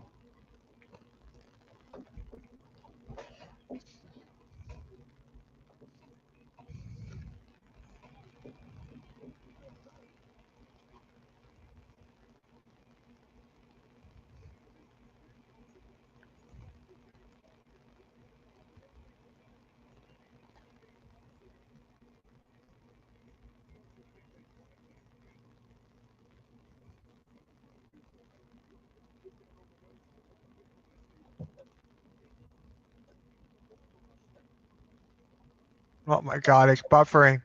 Is yours buffering right now? No, not right Mine now. is a little bit. Yeah. Mine is a little bit. Yeah.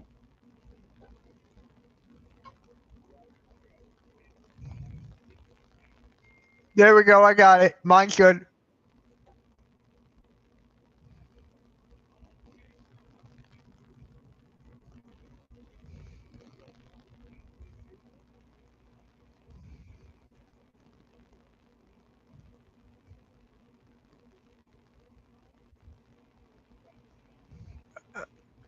Oh, you know what match I would not mind seeing, honestly?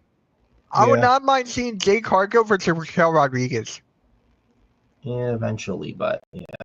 I would not. I think that would be next week. Yeah. We'll see. We'll see.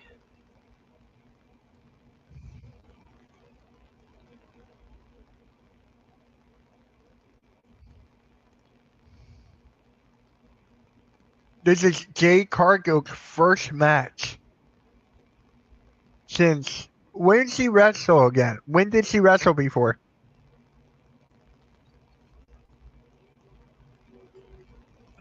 Yeah. When did she wrestle? I can't remember. She was been in a tag team with Bianca Belair, but I mean, after the injury. I don't think she's When did wrestled. she wrestle since then?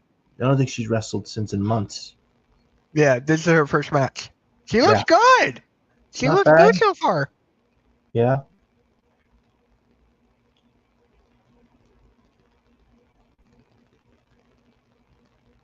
Liv and Raquel are leaving. Yep.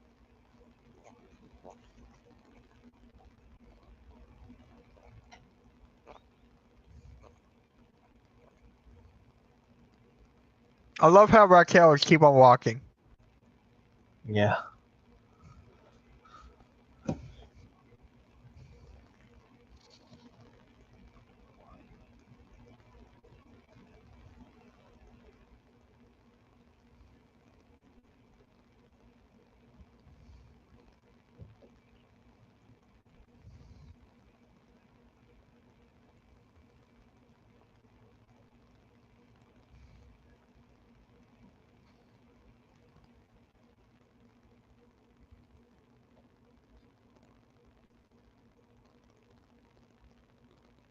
I knew that wasn't going to end yet. Good move, but I knew that wasn't going to end the match yet.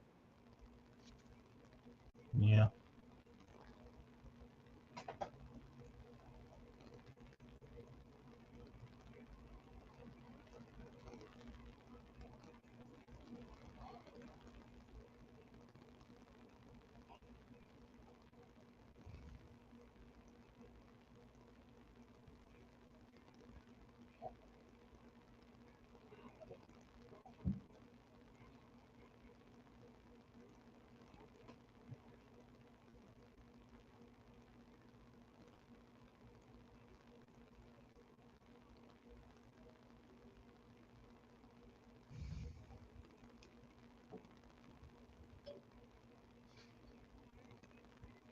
Uh,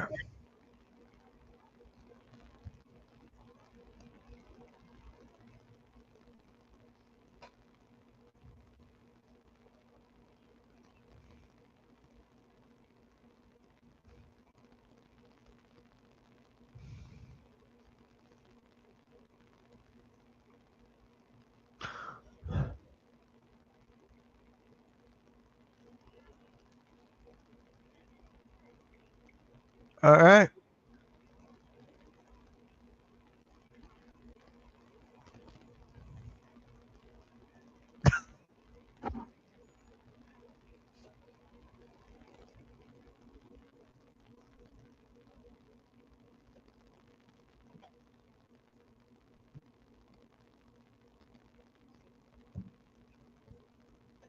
Oh, come on. One of my browsers is. Yeah. There we go. I'm good. We're in a commercial now for Jade Cargill and Liv Morgan. Yeah, we're in commercial. One of my browsers is like blanked out. I had to fix it. Yeah.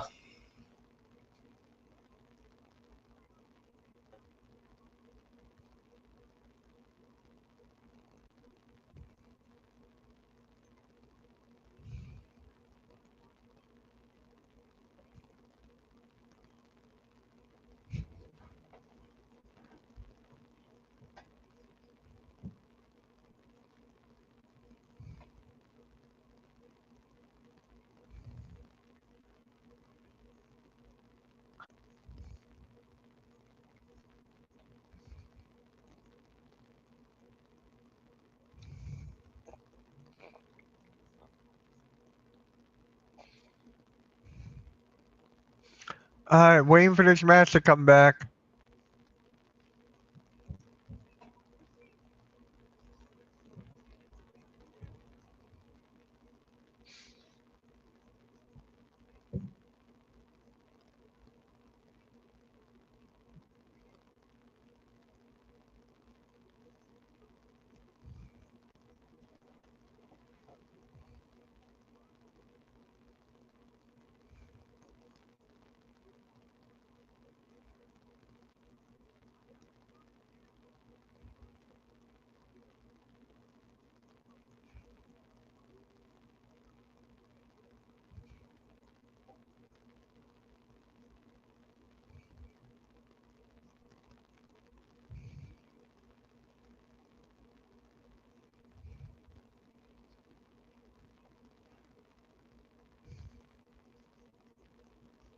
All right.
All right.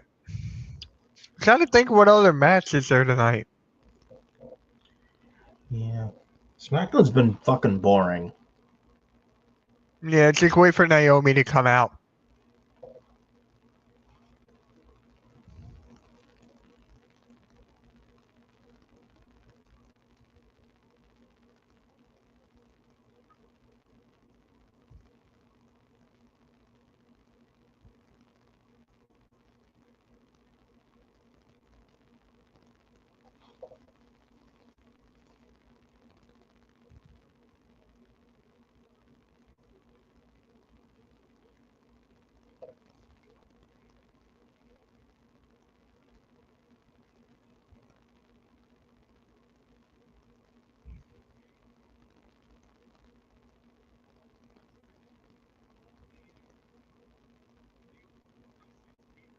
All right, is that it now?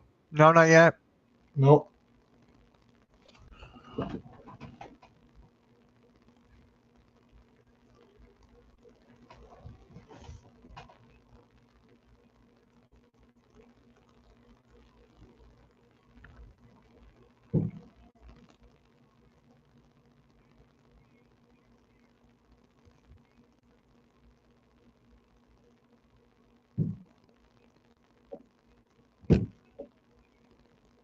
Oh, there's Naomi. Yeah. Look at Naomi. She looks good. She does, yeah. Naomi with the shot with the title of Jade Cargill.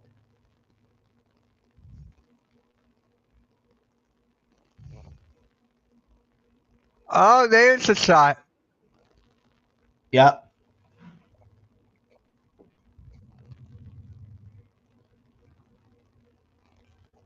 Oblivion. That's it. Liv Morgan beats Jade Cargill. That's Jade Cargill's Kinda, first pinfall loss in WWE.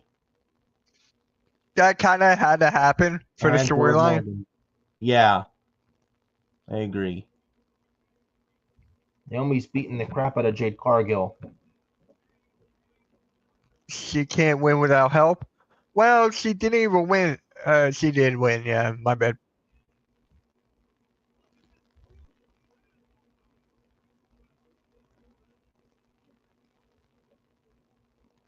I love the Carson thing.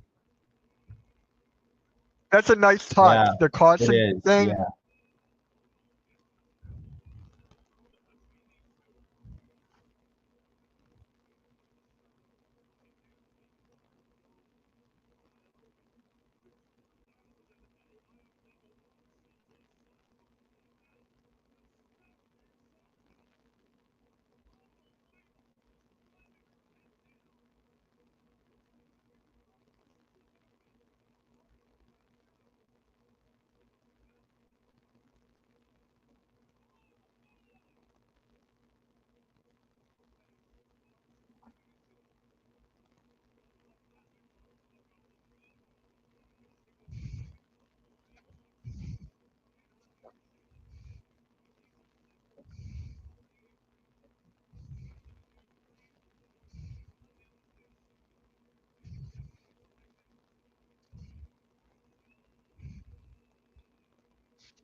I hear Drew.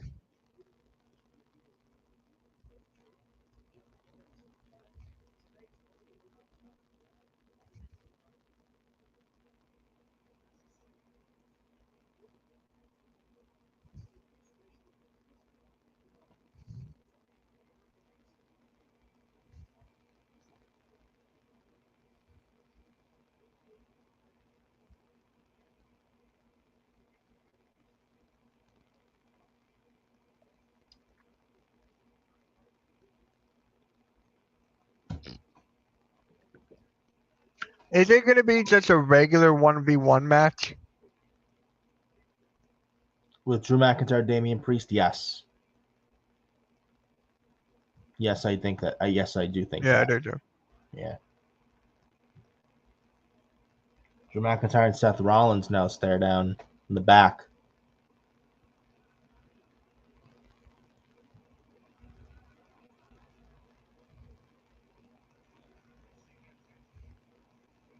Oh!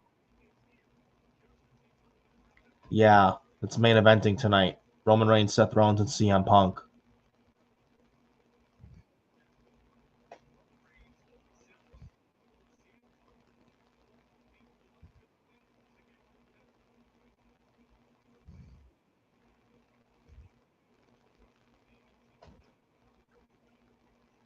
If only we had Dean Ambrose instead of CM Punk. Yeah, but I do like Punk in this. I do too. Hopefully they bring up the favor tonight. Yeah, maybe they do it. Yeah, maybe they do it at WrestleMania. I think save it for WrestleMania. Save it for WrestleMania.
Oh, the movie Wicked is on Peacock now. Oh wow, I gotta watch that.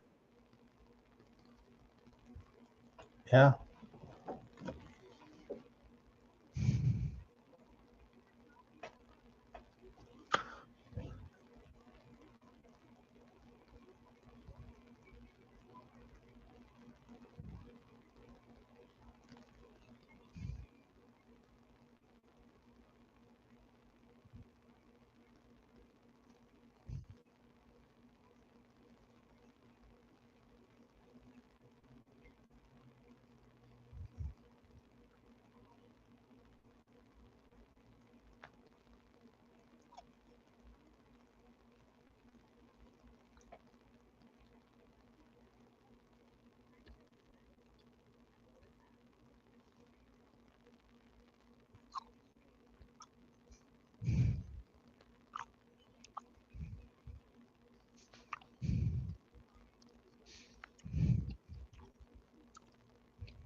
Ah, what's next up? You think?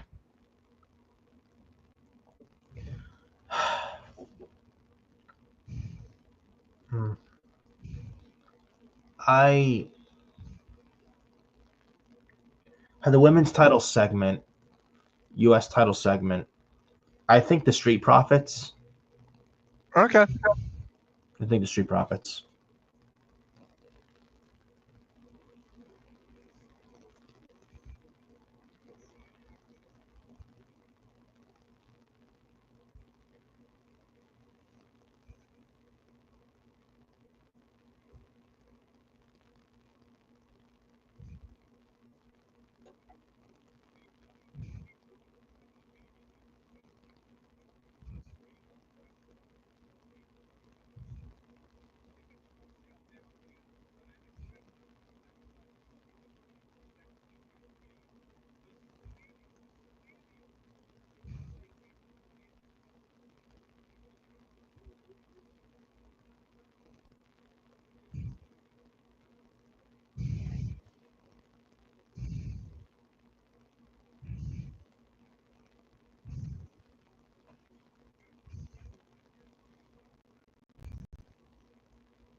I'm getting tired of this progressive shit.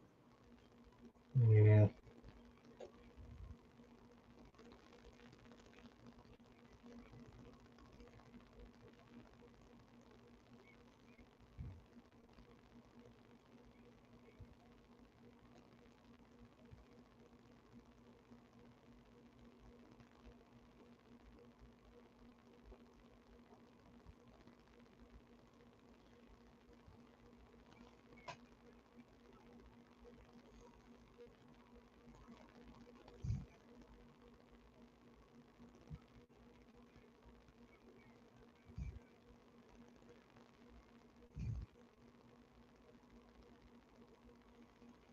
Oh wow, Nick, Yes. guys, Yeah. R.I.P. to the great George Foreman. He just passed away. Yeah, I just seen that. I just scrolled through X. I just seen it. R.I.P. George Foreman. Thoughts Yeah, and I'm prayers looking through the about the tweets right George now. Foreman's family. R.I.P. to George Foreman, man. Crazy. Yeah, Another one gone. that's sad. That's sad. Can you stop with this progress? Thank you. Yeah, that is sad, dude.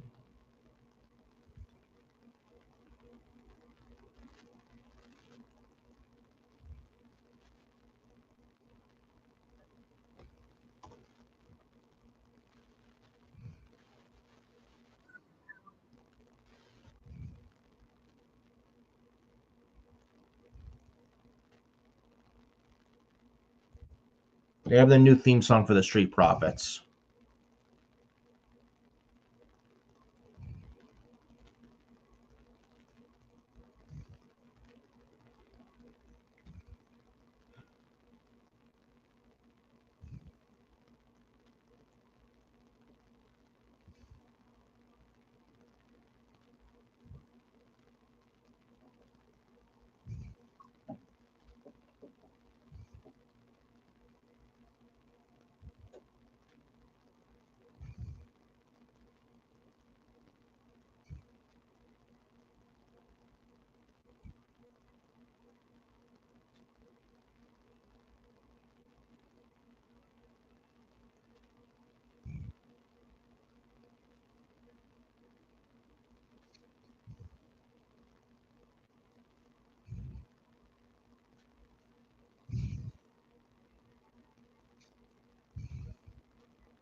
R.I.P. to George Foreman, man. God damn.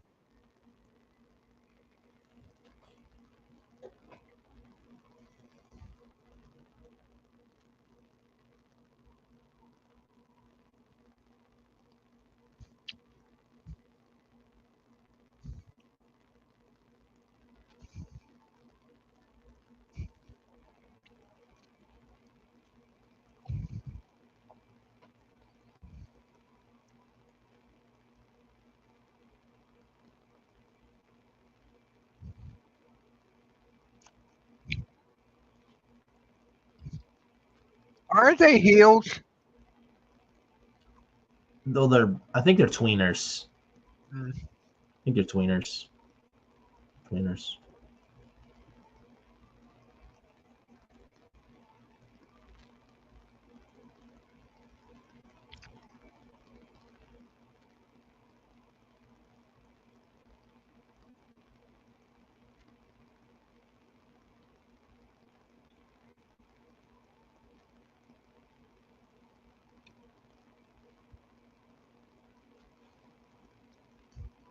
Yeah, I'm getting. Yeah, they're definitely tweeners. Yeah.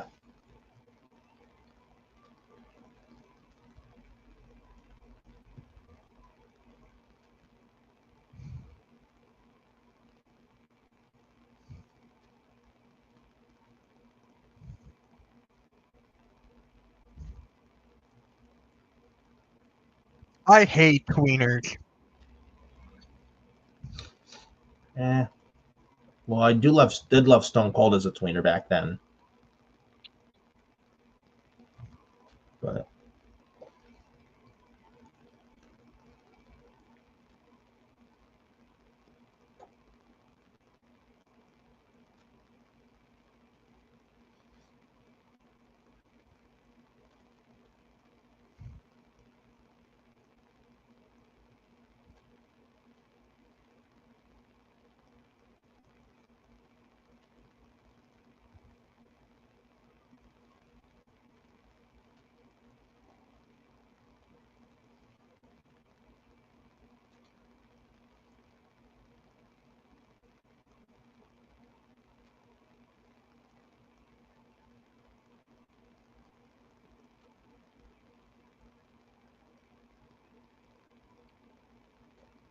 This is, we're getting a multi-man ladder match. yeah, I think so. You could see it.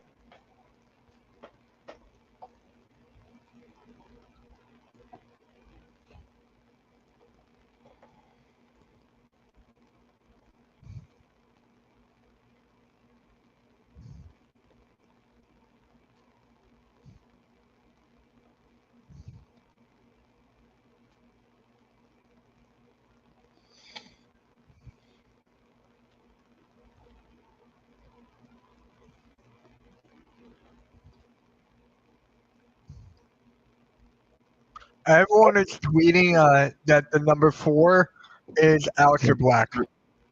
It is. I think it is. Pretty Deadly coming out. I don't care. That's pretty deadly.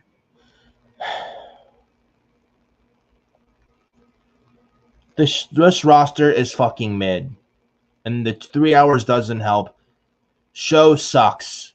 This show sucked. This show needs to change It's quick. better than the Raw tag titles. But this show sucks. Just give it to Punk, Rollins, and Reigns. Yeah, literally. I mean, this show's tape, but I mean, holy shit. Bored.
Yeah, Cameron agrees with you. Thank you. Oh, come on. We got a tag team.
Yeah, we're gonna get a multi-man ladder match for the tag titles at WrestleMania. That's it. That's what they're going.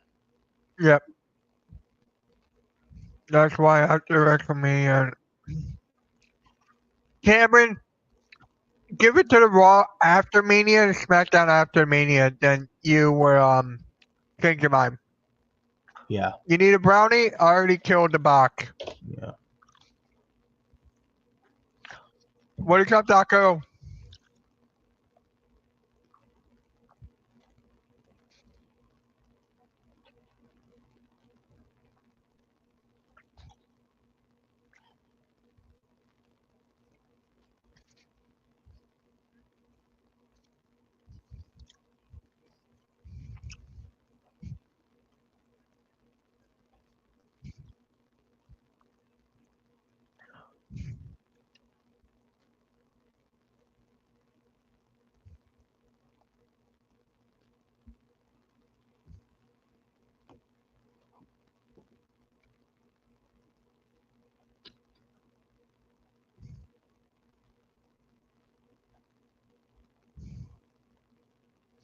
Ray Phoenix. Yep. Yep. It's Ray Phoenix. He's coming to SmackDown.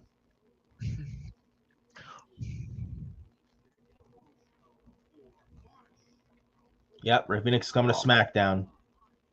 Are we gonna get Ray Phoenix and Aleister Black both on the SmackDown after Mania? I think we do. Yeah, I think we do. It's Oh, possible. I can't wait to stream that one. Yeah, me too. So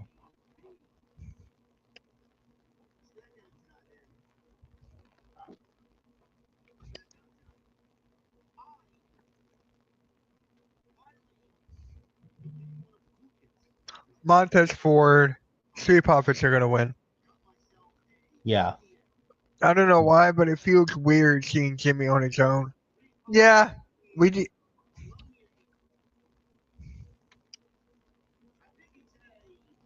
Backlash, May 10th. I think we get Cena and Orton for that show for the title. That's what I think too. That's gotta be. It's gotta be.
You know, you know who I have winning the women's title between Bianca, and Io? Who? I got Io. I think Io's winning. Yeah. I got Io. Yeah. Y'all ready for the Hardy Boys to come back at Mania? There's a ladder match happening. Yeah, Not at Mania. it's because of the tag titles. That's why. Yeah. Yeah. We're gonna see Joe Hendry on Monday. Yes. Glasgow. Gotta. Yeah. Raw starts at 4 o'clock. I don't think Joe can join me. I'll see what I can do Monday. Yes. Let's see. I'm gonna fix Pyro real quick. Yeah.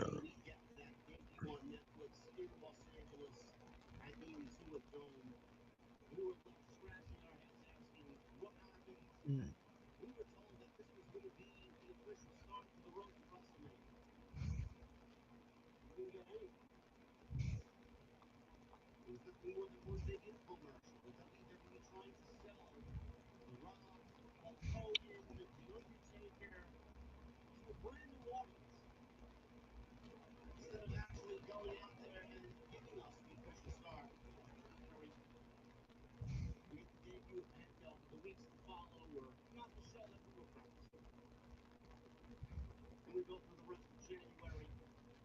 Hey Wes, I got Wesley to the kid.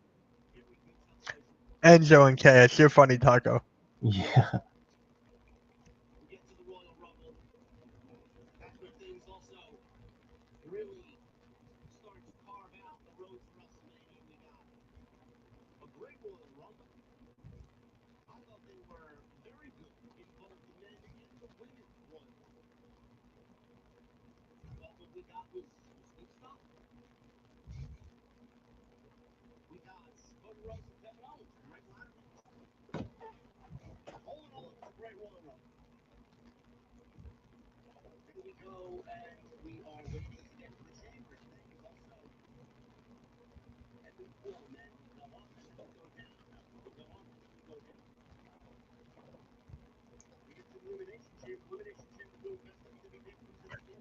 Yeah.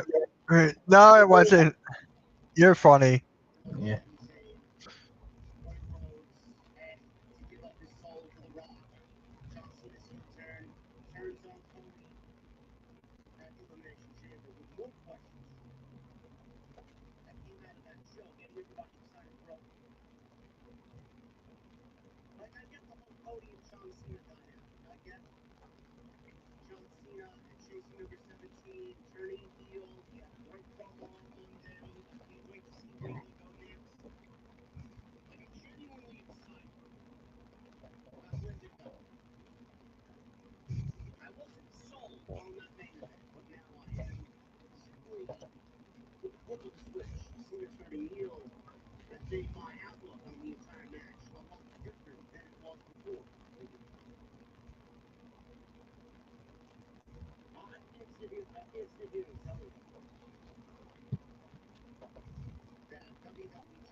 Here we.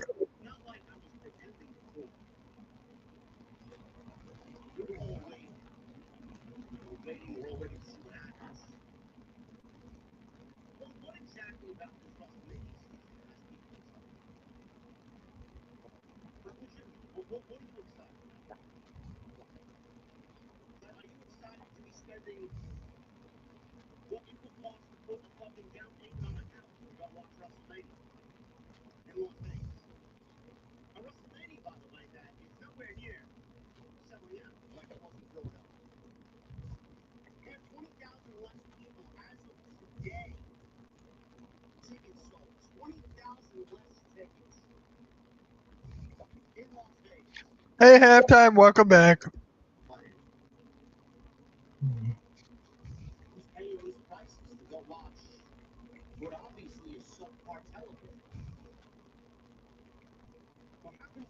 Sixers lost again.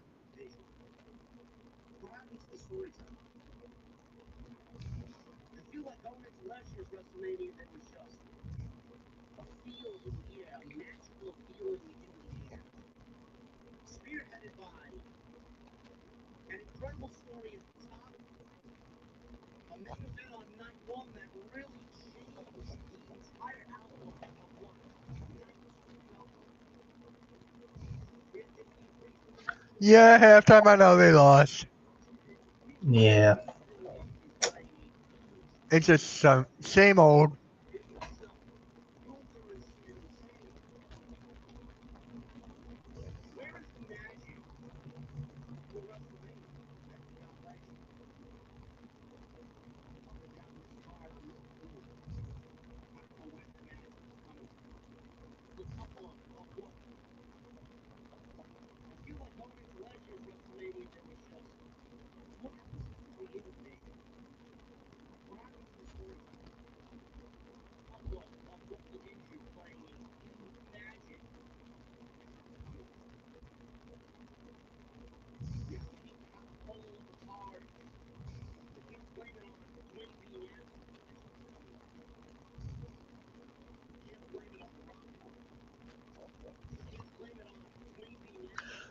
I can't believe I have 4 streams tomorrow.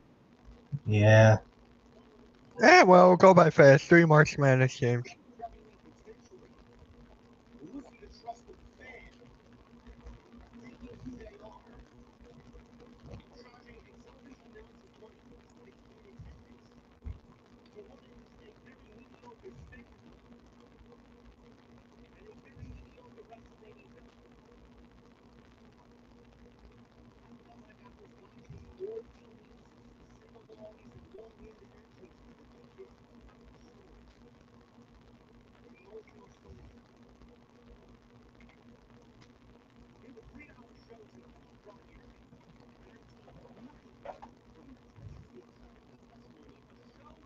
I'll be right back.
Paul Heyman.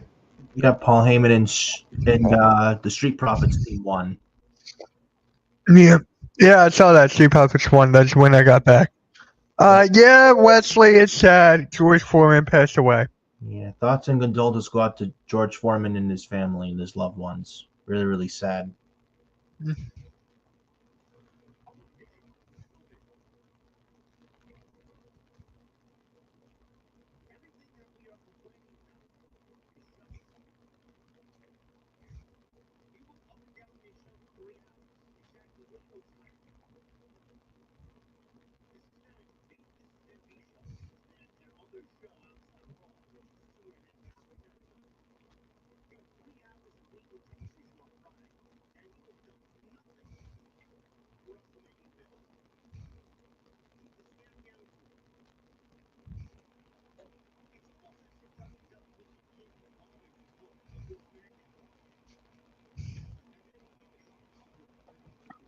Mm.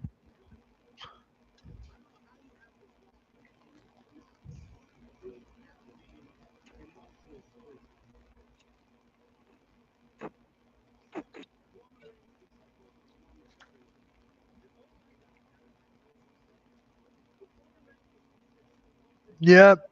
Cena and Cody on Raw on Monday. Yeah.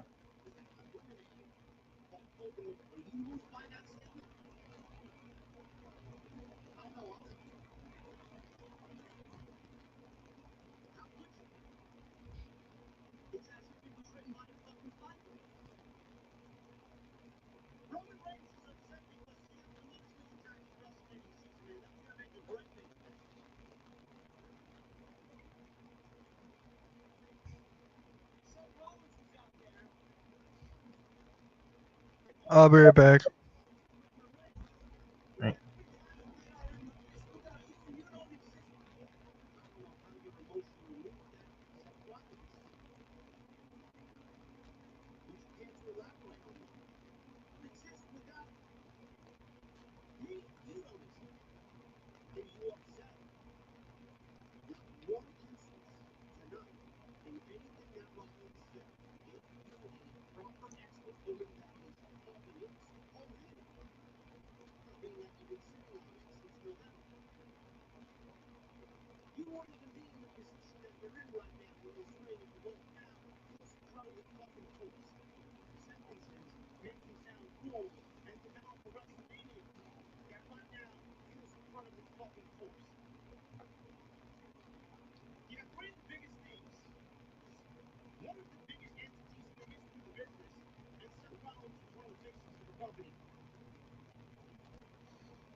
Uh, can we just get to the promo already? Yeah, this show fucking sucks. Boring. Boring ass show tonight. I don't know what needs to be done, but they should be ashamed of themselves with the show they put on tonight. You have a 3-hour show in SmackDown, and this is what you give us. Garbage. Garbage.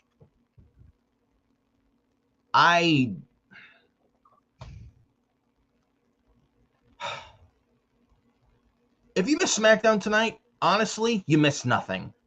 Awful show tonight. Does not feel like WrestleMania season outside of John Cena and Cody Rhodes. Fucking terrible. You have a talented roster with SmackDown in 3 hours, and this is the slop you're giving us here tonight. What a shit show tonight.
All right, here we go.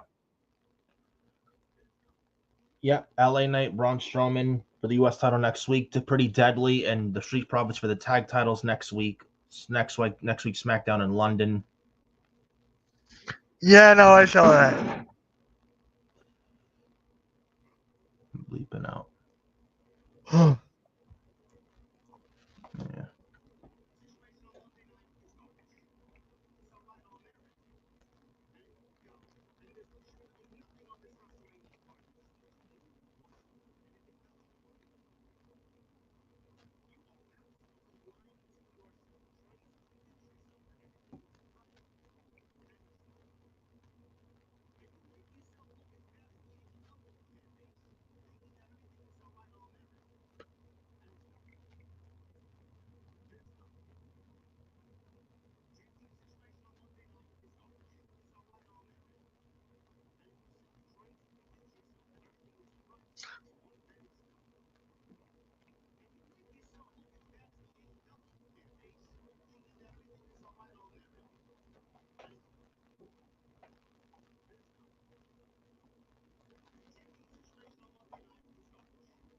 Oh,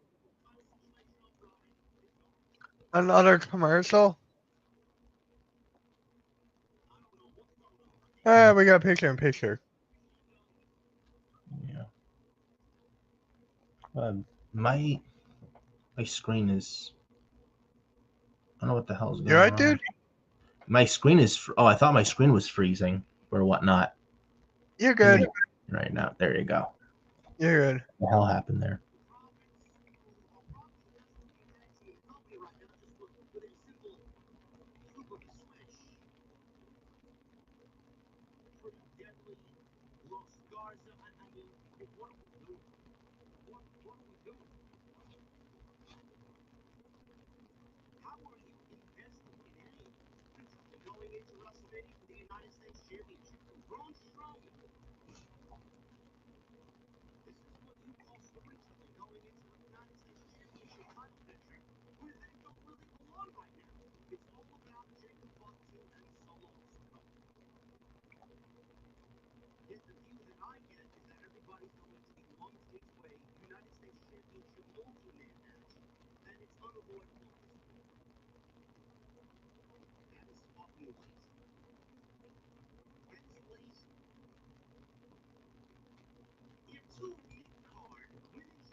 Uh, uh, this whole promo is not even gonna be like.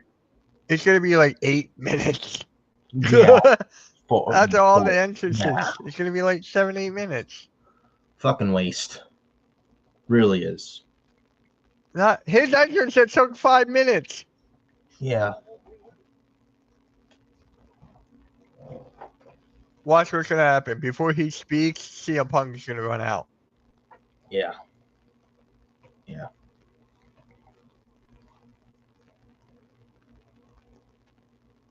Hey, Raph.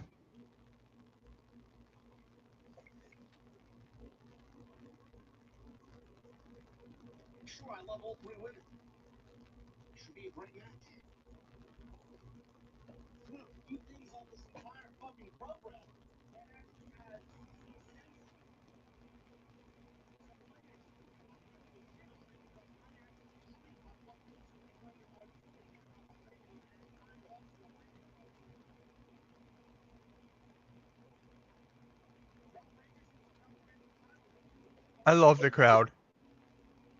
Yeah.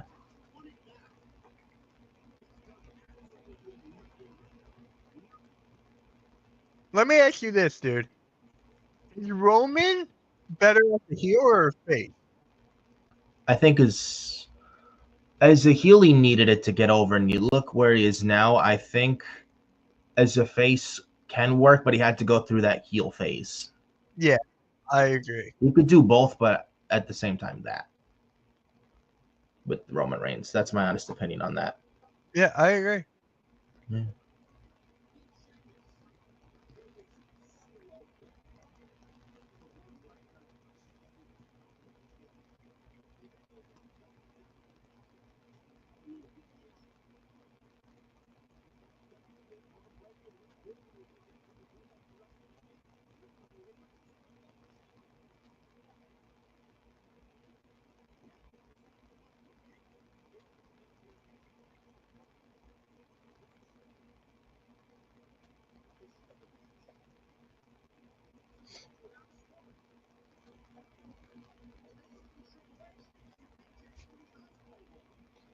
Yeah, Vic. Nick is very much on your side on that one. Yeah. Yeah, I agree. Yep. It needs to change quick because this shit's fucking terrible. Absolutely terrible. There's no excuse. None. Awful show tonight.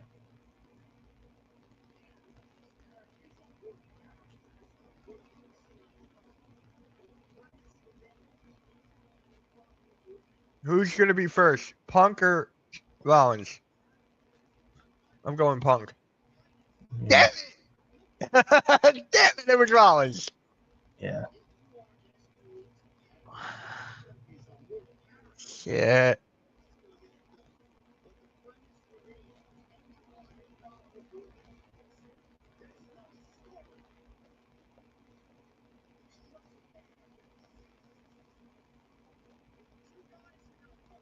Yeah, they got rid of Freaking on the Titantron too. I just noticed that. Yeah. Yeah, they did.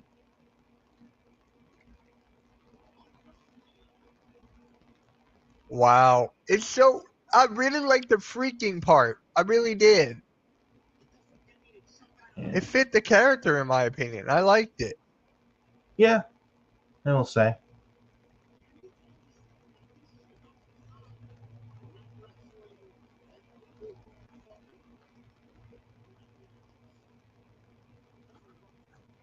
Did I touch him?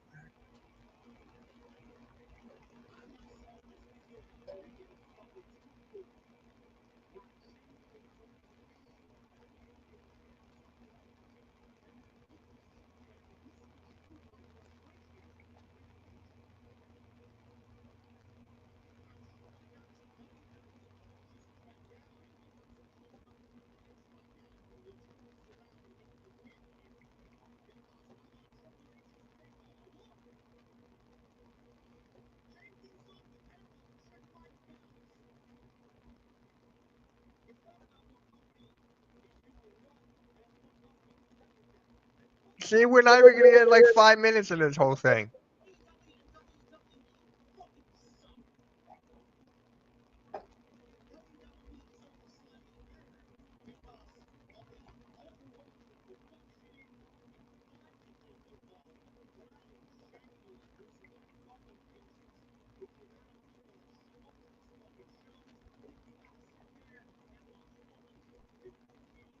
Why do I feel like this is gonna go past 11? Do you have that feeling too? Yeah, I feel like this is gonna get past 11. I doubt it, but see. Alexander, women's basketball. I already know Duke won in men's. Yeah.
Did you see Heyman there?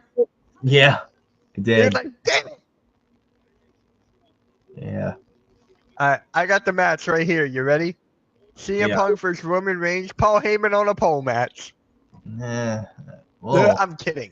I'm Yeah. kidding.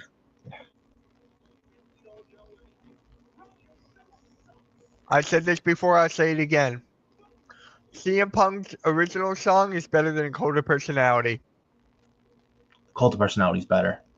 I like the other one better. I like, what is it called? Blue Lines, I think. This Fire Burns. Fireburns. Yeah, I like that one. It was originally Randy Orton's.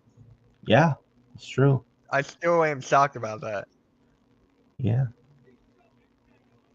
All right, we got 3 minutes. What, are they just going to fight each other for like 3 minutes?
You know they're going to bring up with CM Punk's idea about the Shield. You know that's going to come up. Mm-hmm.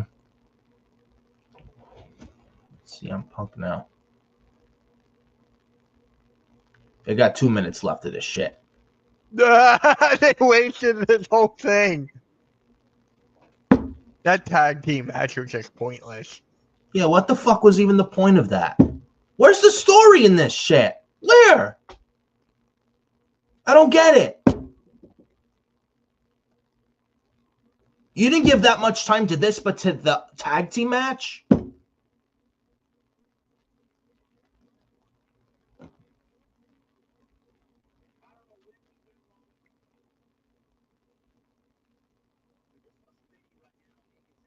Oh, wow.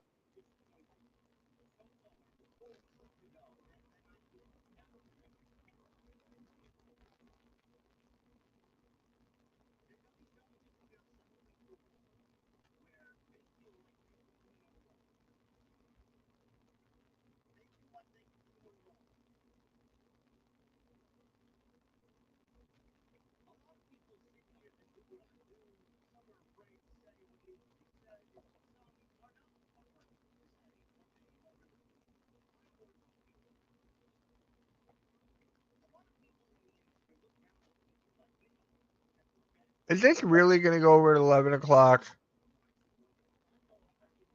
I can't take much more of this.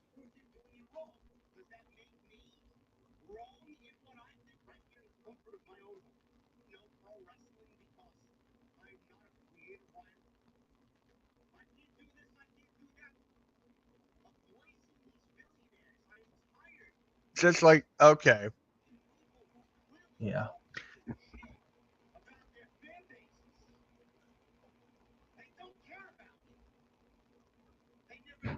This is just BS now.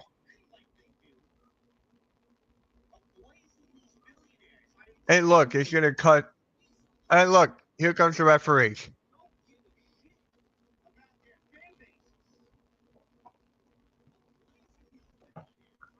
The crowd even saying something different.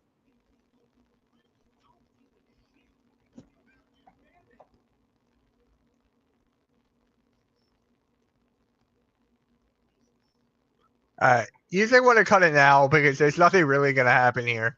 Yeah, nothing. Might as well. Fuck it. Guys, we're going to cut it here because it's like no fucking point.